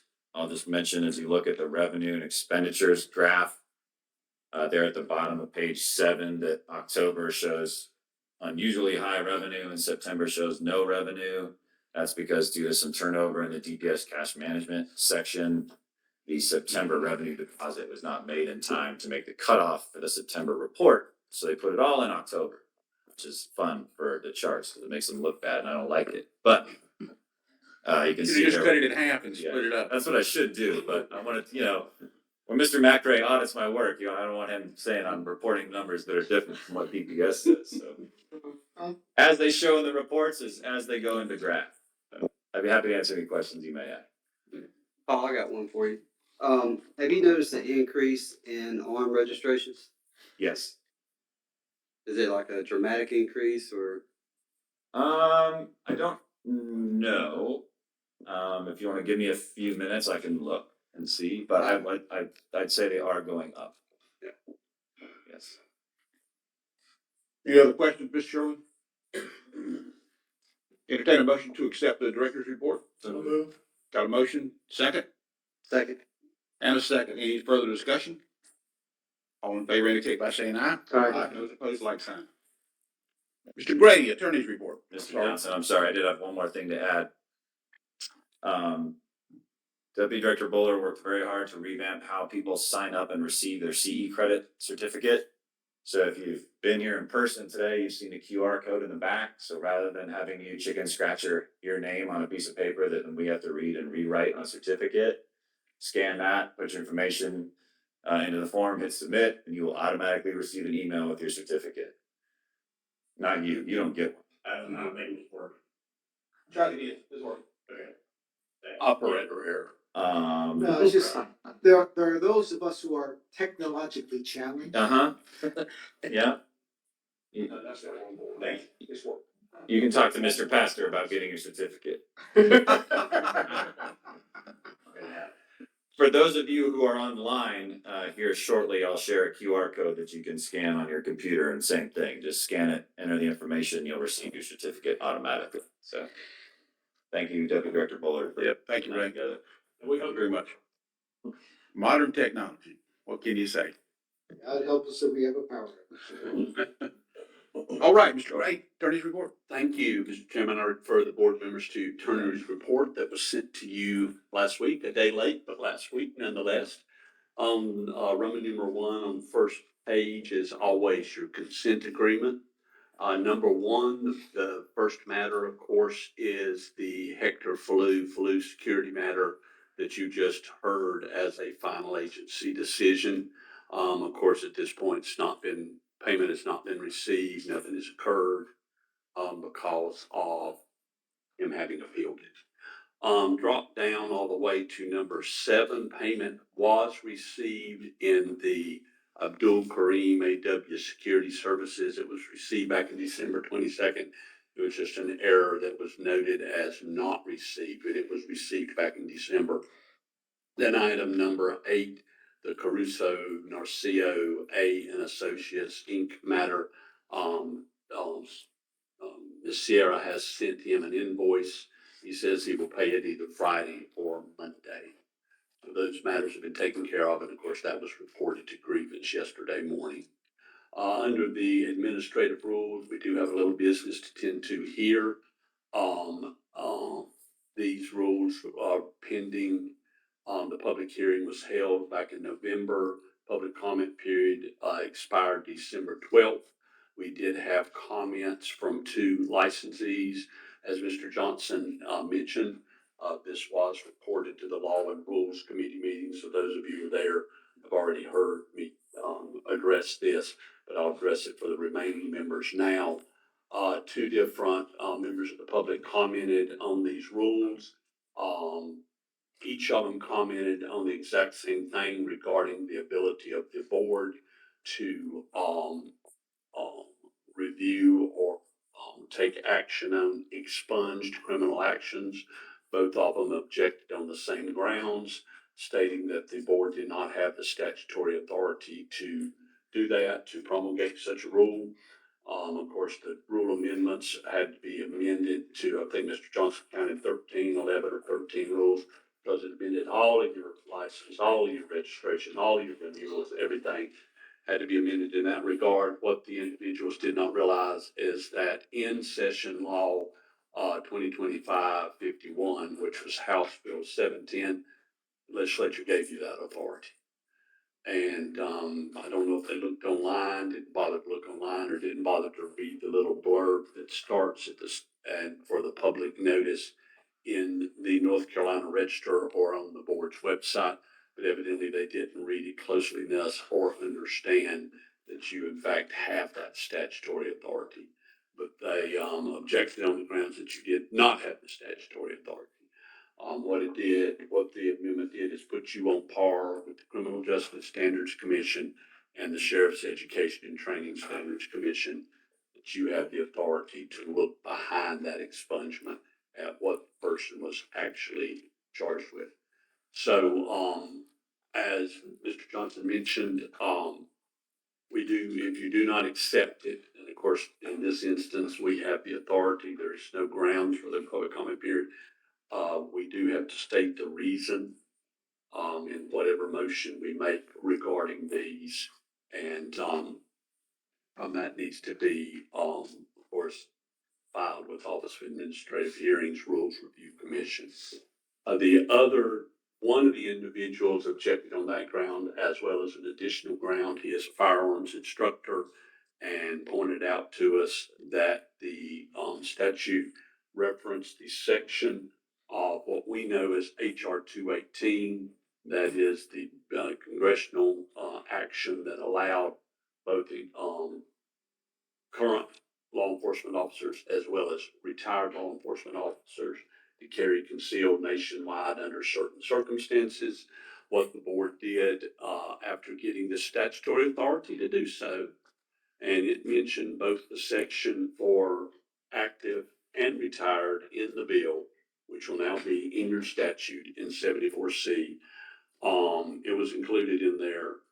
He objected because he said it doesn't apply because licensees of the board cannot be sworn law enforcement officers. That is true for two categories of your licenses, but not for all license categories. You can keep your law enforcement certification if you're, for instance, the new close personal protection license, or polygraph operator, or dog handler, or whatever, courier, whatever. The only two where you have to surrender your sworn law enforcement status is for a private investigator or security guard and patrol business license. So he is partially right in his objection, but not totally right. So you still can have that endorsement. And so once again, statute reads both sections B and C of the law that we all know as HR 218. So again, he objected on statutory grounds. You have the authority to do it, and you have done it. Just they were not reading closely. So my recommendation from you from a legal standpoint, and their comments are attachment 2. The provisions in the statute is attachment 3 in what is now Session Law 2025-51.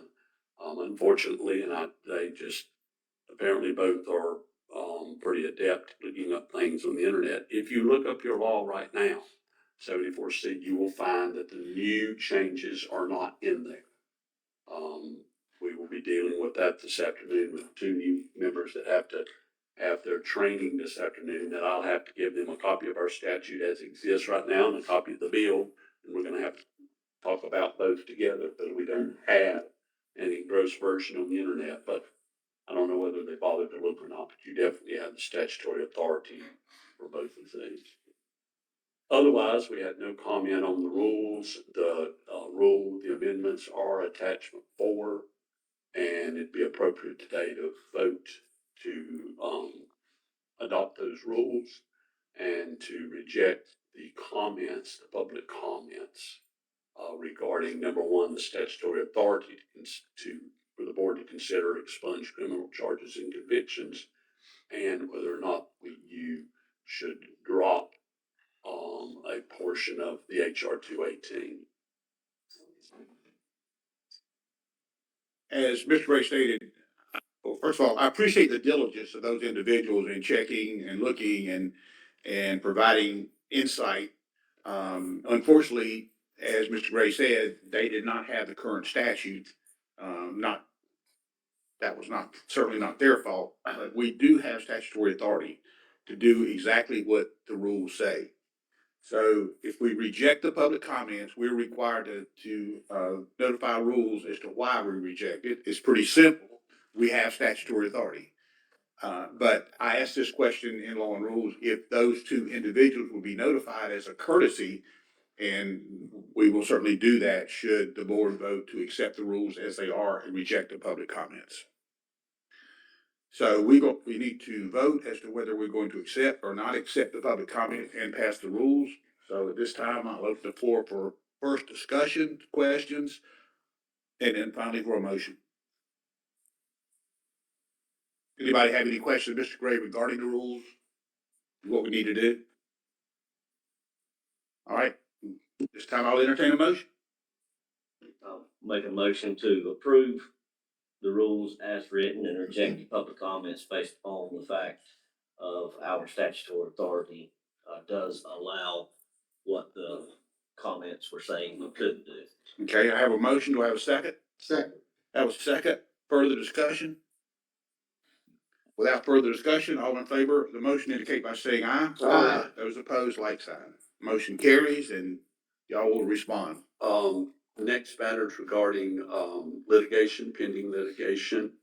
We did file, as instructed by the board, a complaint for injunctive, relief against Kiwan Shackelford doing business as Big Dog Security. He was hiring on both armed and unarmed security in Wayne County. I sent the complaint off to Wayne County Sheriff's Department. They were unable to locate him, and that's because they failed to look for him in the Lenore County Jail. We learned, thanks to the diligence of Be investigators. bad when you can't find him in jail. Yeah. Well, sometimes, they look like behind the Coke machine and the person's not back there, so they're unable to serve. But in this instance, he was in the Lenore County Jail. We tried to get him served in the Lenore County Jail, but he was released beforehand. We're still attempting service on him, and I had to get because of the length of time, an alias employee summons, and we hope to get that served this week. As to a second matter, I do need to get some instruction on it. I was instructed to file a complaint for injunctive relief against Oakview Group LLC. If you will recall, members of the grievance committee and as well as the full board, give you a little bit more details on that. Oakview took over the management of all of the facilities, Greensboro. It is Greensboro Coliseum, the Tanger Center, their aquatic center, everything. They ceased managing it as a city and turned the management over to a private venue and moved all of the employees, the manager of the facilities, all the employees, all the security over to this management company, and they became employees of the management company. Nobody thought when they did that their proprietary security was no longer proprietary security under the city. And so that they needed to be registered. We got a report on it, investigated it, etc. Oakview was slow about getting licensed. We told them, you've got a problem and you need to fix it. They were rather slow to do so. So the board filed a complaint for injunctive relief that worked. And they not only did they retain one attorney in North Carolina, they retained two. And they've been scrambling around to get licensed. They are now licensed as of today. The screening committee approved their application yesterday. They have paid the typical agreement of the back license fees like we do for unlicensed activity. They are lawfully licensed. I left a little part out in there. Their answer was due. They got an extension of time, got a second extension of time. They have not answered, but they are now licensed, and I need instructions from you since they have now licensed and have paid. Mr. Sherwin confirmed with me yesterday that they've already paid the back licensing fees, et cetera. If it is your desire and will for me to dismiss the complaint, so we can deal with that now. We can deal with it when I finish.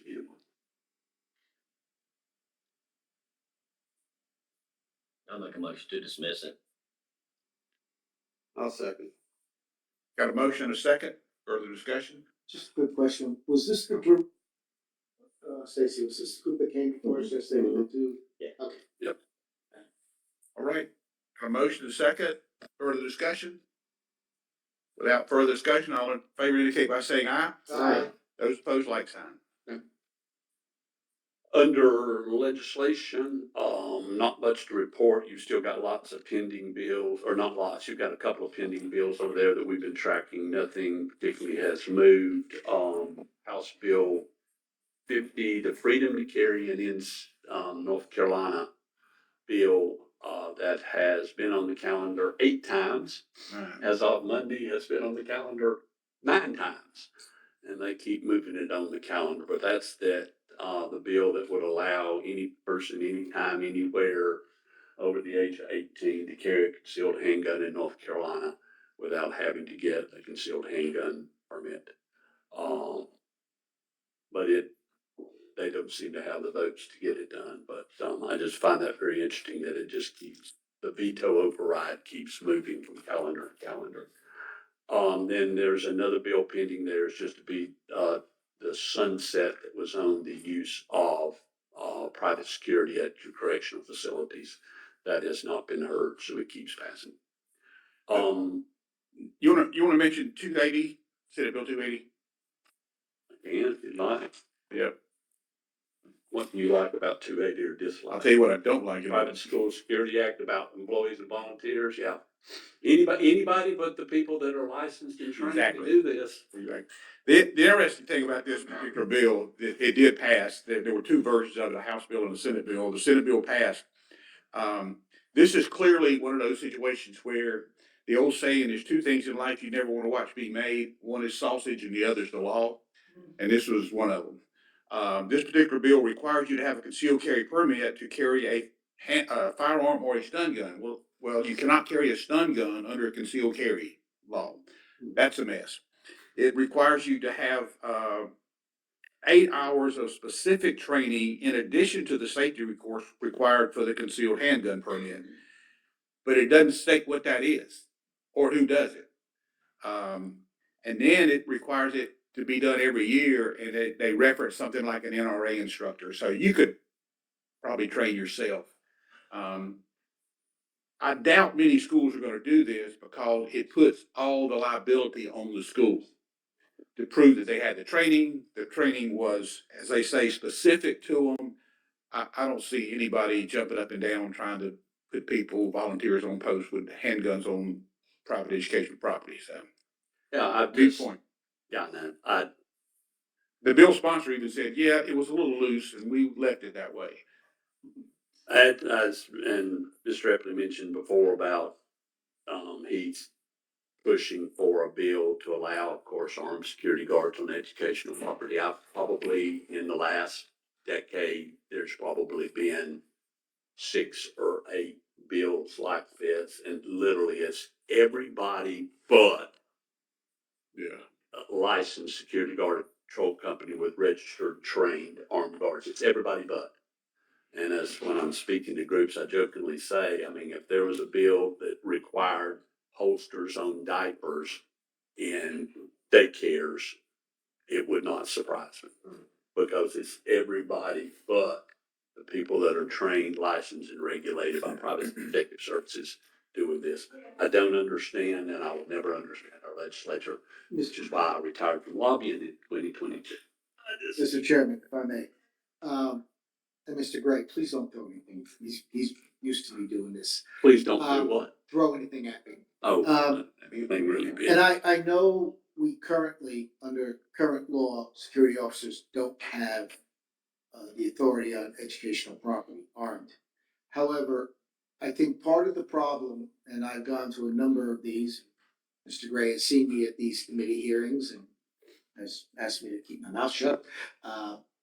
But it's, I think, a valid concern that armed security officers right now, the amount of training that they receive is insufficient for them to be interacting with juveniles and teenagers on educational property.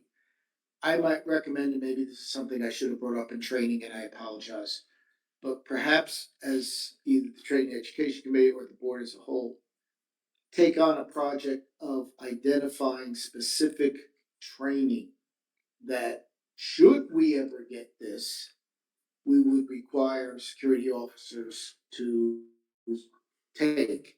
I believe that would help in the legislature, because then when people like Mr. Gray or our liaison with the PPS goes there, we can say, hey guys, yeah, we get it, we understand. But look, here's what these folks are trained. And, you know, as I brought it before, the John Jay School of Criminal Justice in New York City has a complete program, including everything from childhood psychology to else, which is in Florida, it's known as the Guardian Program. So I would just, and I don't know if we need I don't know how to go beyond this, but I'm recommending we look into that. Now, obviously, we can't, I don't know, can or can't. We may come up with the training, even though nobody would use it, but at least. You're right. I think the thing to do is turn it over to education and training, or training and education, and, get a committee out of that to look at what the training would be and begin to put together a package so that if we found an entity that would be willing to introduce a bill to do that, this is the difference.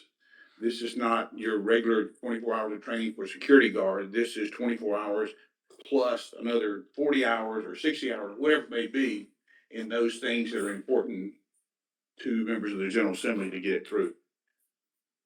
And then that could be attached to a proposal. You know, we would like to see security in schools, but in order to do that, they're gonna have to do this and these particular, I think it's a great idea. I'll bring it up next month. Okay. Or next week. Mr. Thank Gr- you, Mr. Chairman. Mr. Gray, you've got, I've got two other items, but I Okay. thought if you would go ahead and vote on the attorney's report, then I will bring up about the insurance policy. And then we do need to have a brief closed session as a follow-up to the closed session at the last meeting. okay, And I will do that at the very end of the meeting after your, public comment, et cetera. But if you want to vote on this, then I'll bring up about the insurance. okay. Entertain a motion to accept the attorney's report. So moved. Second, Second. discussion. All in favor indicate by saying aye. Aye. Those opposed, like sign. Good of the order. Gary, Gary? do the insurance policy first, real quick. What's that? The insurance policy, the policy on accepting the insurance certificate form. Oh, that's not the closed session thing. No. Okay, I'm Closed session, something else. No, this doesn't need to be in a closed session. Just very briefly for the board members, as you know, you have an insurance requirement. And you are to approve the form used, by the applicant, and of course licensee for a renewal, that proves that they have the appropriate insurance policy. When our bill was going through the legislature, approached by the lobbyist, I was approached, Mr. Sherman had a conversation with him, our legislative liaison at DPS had a conversation, et cetera.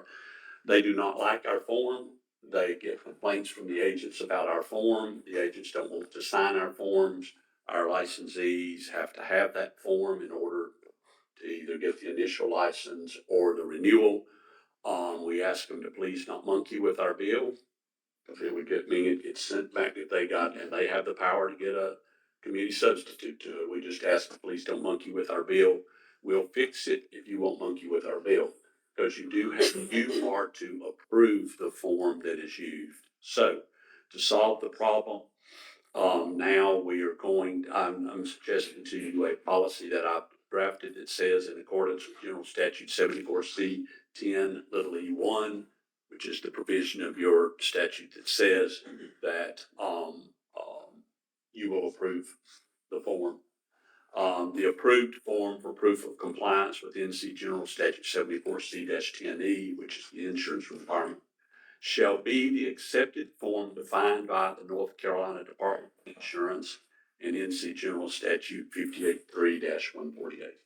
So you're basically going from your own form to the Department of Insurance, an approved form, the certificate of insurance, COI, approved by the Department of Insurance. And so just written policy for the board, and solves a lot of problems. You're just switching the approved form from our own internal form. You need a motion to approve this form, even though it's the same that we're required to do with the Department of Insurance. This is the department, you are now adopting the Department of Insurance approved form as your form. Everybody's happy with that. We're adopting a new rule to take a motion. Yeah, by way of a motion to adopt the policy. Mr. Johnson will sign it, and it's just an internal policy. But it's all policy. I've got a motion to approve. Do I have a second? Motion and a second. Discussion. All in favor indicate by saying aye. Aye. Those opposed, like sign. And then we do need a brief closed session at the very end if you want to wait till right before adjournment. Let's wait till after the public comments. So first of all, go to the order. Gary, you got anything or NCAPI? Always got something. That's a loaded question. The North Carolina Security Association, legally up and running. Website's running, folks can log on, they can set up their membership. If companies decide that they want to go to ncsecurityassociation.com, they can register all of their employees or coworkers at $10 a piece. So one time offer, you do it at $10 a piece. If the individual wants to do it, it's $20. Each year thereafter, it'll be $20. We're in the process of putting together our board of directors. We will be offering continuing education and different ways for guards to continue to become better parts of society, more educated, so that if they don't stay guard, they can move on and they'll have more education. And we're actually getting a voice now to speak on behalf of all the security agencies across the state. So we're honored to be part of it. Thank you. Are those continuing education courses also offered on the PPSB website too? Yes, yeah, we will actually have a link on our stuff. Go right to the PPS site so that all those courses will be on there. The stuff that I'm talking about is like Department of Homeland Security, educational programs that are free. Mm-hmm. That folks can go on and they can just log on crisis management, emergency management, crowd control, stuff like that. That the general security guard would probably utilize on a regular basis. So they can get all this education for free and continue to build their resume. Gotcha. Yeah, thank you. Thank you. Anything else on NCAPI? No, that's right. Okay, thank you. Well, no. Anyone signed up for public comment? I'll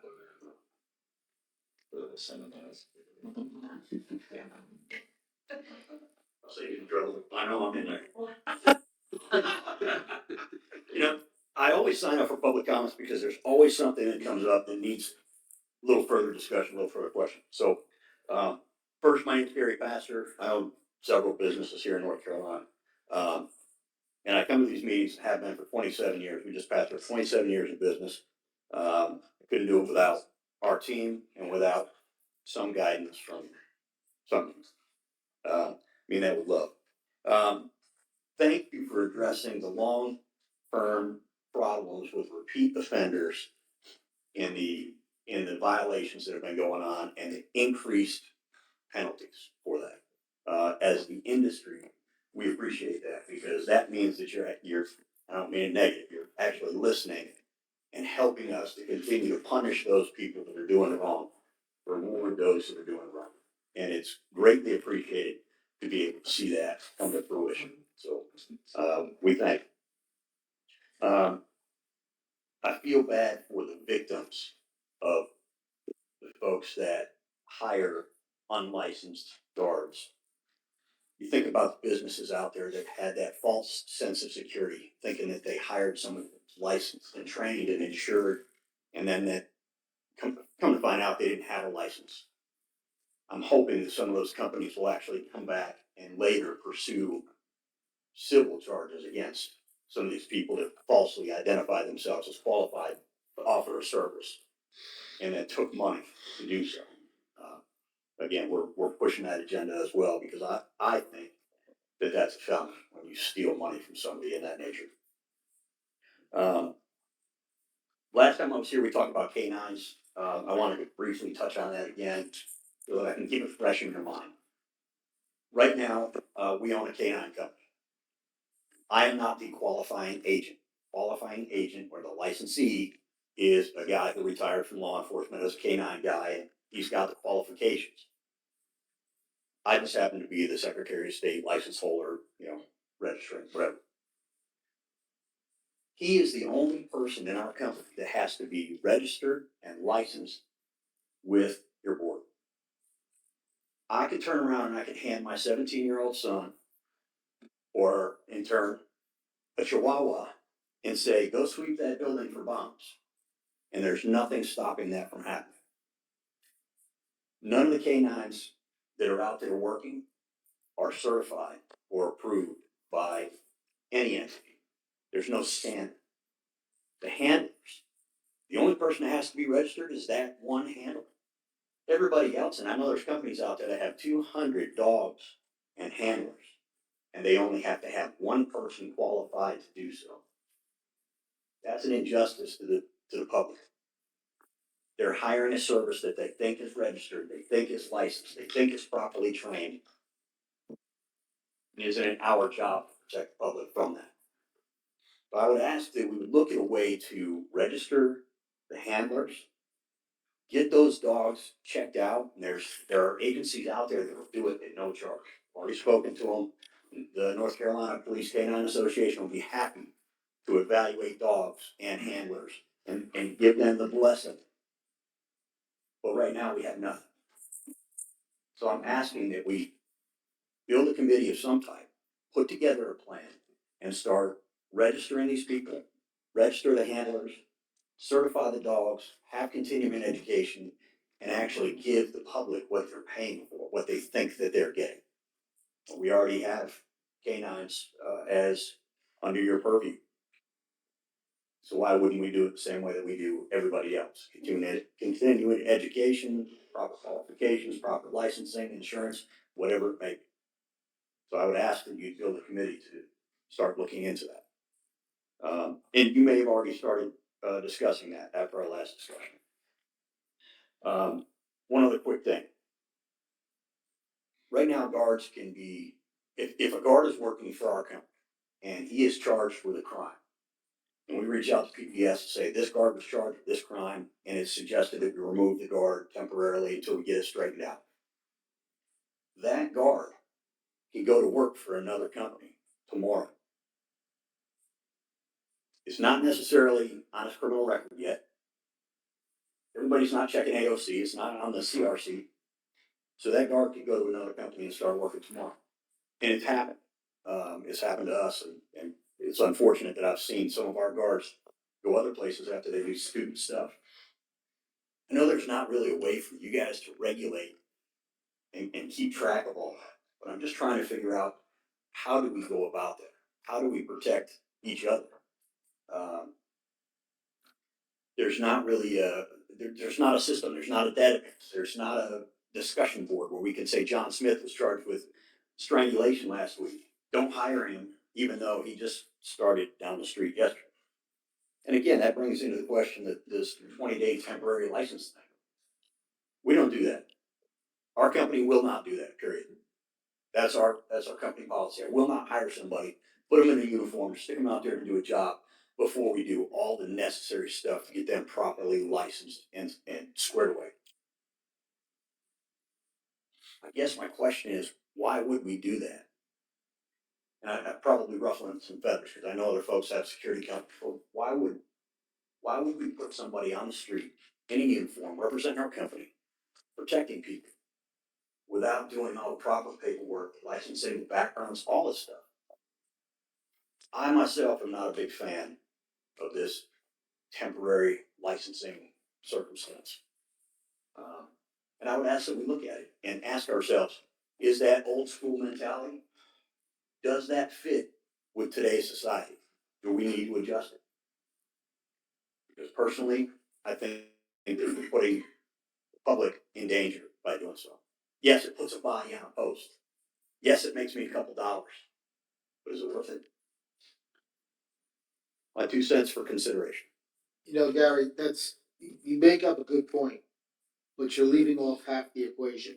Okay. And half that equation is the knowledge of our clients or our potential clients as to what security companies can and cannot do. If we as a board say to a company, hey, you can't put a guy out there until you do the background checks, there's gonna be somebody who's gonna find a way around that. Because the clients, people out there, as you know, most people don't hire security when they don't need it. They hire security after something has happened, the barn door's open, the horse has gotten out, and they're sitting there going, I need somebody last week. Yep. So I'm not disagreeing with you, but you gotta take it another step so that the public can be educated that we don't have a choice. As a security company, we can't do this until we do. Because otherwise, it's just gonna create a whole lot of problems for companies because the public, they don't care. Right? Like I said, our door's open, the horse is gone, and they need somebody there. Agreed. Right? So And this is make sure you look at both sides of the equation. correct. This is a perfect opportunity for us to look at that and look at the possibilities of correcting. Yeah, in law enforcement, we are very fortunate. We have a decertification listing, which is a national list. You are decertified in North Carolina, or let's say in Virginia, and you go for employment in North Carolina, that list is checked by most people, and they didn't want you, they took your certification, why should we give you one? And that's really what's needed here, but it will take a lot of criteria to determine what goes in and what doesn't go in. Gary, I would ask one favor of you, please. Sir. I would ask that you get to Mr. Sherwin a list of those issues related to K-9, so we'll know what to look at. You know, you mentioned registering handlers, you mentioned, I don't know if the word certification of the dog itself is appropriate, or how they're assessed by the K-9 associations. But give us some things, since you've got that business, give us some things to look at and chase down. Absolutely, yeah. One of the things that you said, I want to touch on. So you mentioned like the probationary period or the temporary period, and people are putting officers on site without doing a background check. But nowhere does it say that you can work like somebody for 20 days and you can't do their background check. And so if that's like how you understand it, or like what you're doing, or what you perceive other companies to do, that's honestly scary, because you can obviously run the background check in their probationary period, and I would hope and pray that you would do so. So that's not like a probationary period is not a, I'm just gonna hire this person and just, like hope for the best for 20 days, right? Like you need to vet. That happens. And it's unfortunate that y'all see people every meeting. Well, this is a public, right, well, this is a public meeting, so I just want to make that, clear. Certainly. You should still follow your hiring practices, you should still vet your people, it's just a trial basis, but you should still be performing some type of background check before 20 days, because that's almost 3 weeks, that's damn near a month. The other thing is, if you know that someone committed a crime, I would hope that you would rewrite. Well, I'm gonna just turn that over to Paul, because I would hope you would, like, your CRC. Would they submit this CRC, or you would report it, and then you would pull them? I don't know how they would handle it. Yeah, CRC is only going to report what's in the system. If they're charged, it's in the system. Right. Mm-hmm. Yeah, but how long does it take for CRC to be up? That I don't know. That's kind of the point. Yes, we could look at AOC and find out whether or not anything's currently pending in all the counties, and we can look at their criminal record and all that kind of stuff. But I can tell you that there's people that are slipping through the cracks. Well, that's a good question. If you have a record of someone being arrested and charged, how would you handle that if you saw a new application pop up for a different company? Well, it's not gonna come through on a transfer. There's no CRC required for an unarmed transfer. Okay. Any other application type is gonna require a CRC, so hopefully we see it there. If it's a disqualifying criminal history on a renewal, they'd be denied but allowed to work if they appeal it. Mm-hmm. I mean, there's a bunch of different roads we go down. If it's a real serious offense, I can go as far as a summary suspension and take their stuff that day. Okay. If it's somewhere in between, I say, all right, you're going to get to continue to work, but I'm taking a complaint to the board. And then maybe it's 2 months before you all hear the case and take action. So it really depends on what the severity of the crime is and what type of credential they're applying for, armed versus unarmed, license, etc. Okay. If it's a new application, though, how would that? Because that's in a case of like a renewal, right? If it's a new application and they're initially denied for disqualifying criminal history, they have to be pulled. They cannot work if it's under appeal, or just if the company doesn't want to appeal it, then obviously they're done. Right. So are you talking about a renewal or like? I'm talking about people that leave one company and go to another. It's a simple transfer. There's no CRC background done at that point. So if I had an employee, they got in trouble for example, one of our employees got in trouble for strangulation, some domestic baloney. Ended up going to, we fired him. Ended up going to another company, got hired, went to work immediately. And that's what I'm talking about. That's the hard part of figuring out how we fill that gap, or is there a gap to fill? So Did that company call you to ask for a reference before they transferred? Negative. That is the largest security company in the world. So if they got convicted before their renewal period, how would that work? You know, like before, like if the company said, When they attempt to renew the card, it would show up on their CRC. The licensee must report a right, disqualifying event if they become aware. They should. they should. And then we had that hot seat earlier. It didn't, right? That's just food for thought. I don't know if there's a way around it. I don't know if there's a solution. I'm just kind of throwing it out there for discussion and thought. Y'all want to think about it a little bit, maybe come up with some ideas. You know, You're good with at an armed guard.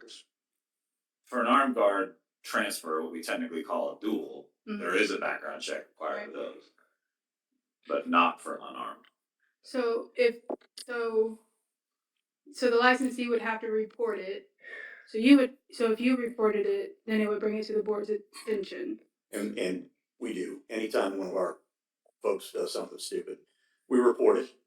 It goes up the food chain, and we get the recommendation from the board on what they suggest, or from the PPS what they suggest on how we should handle it.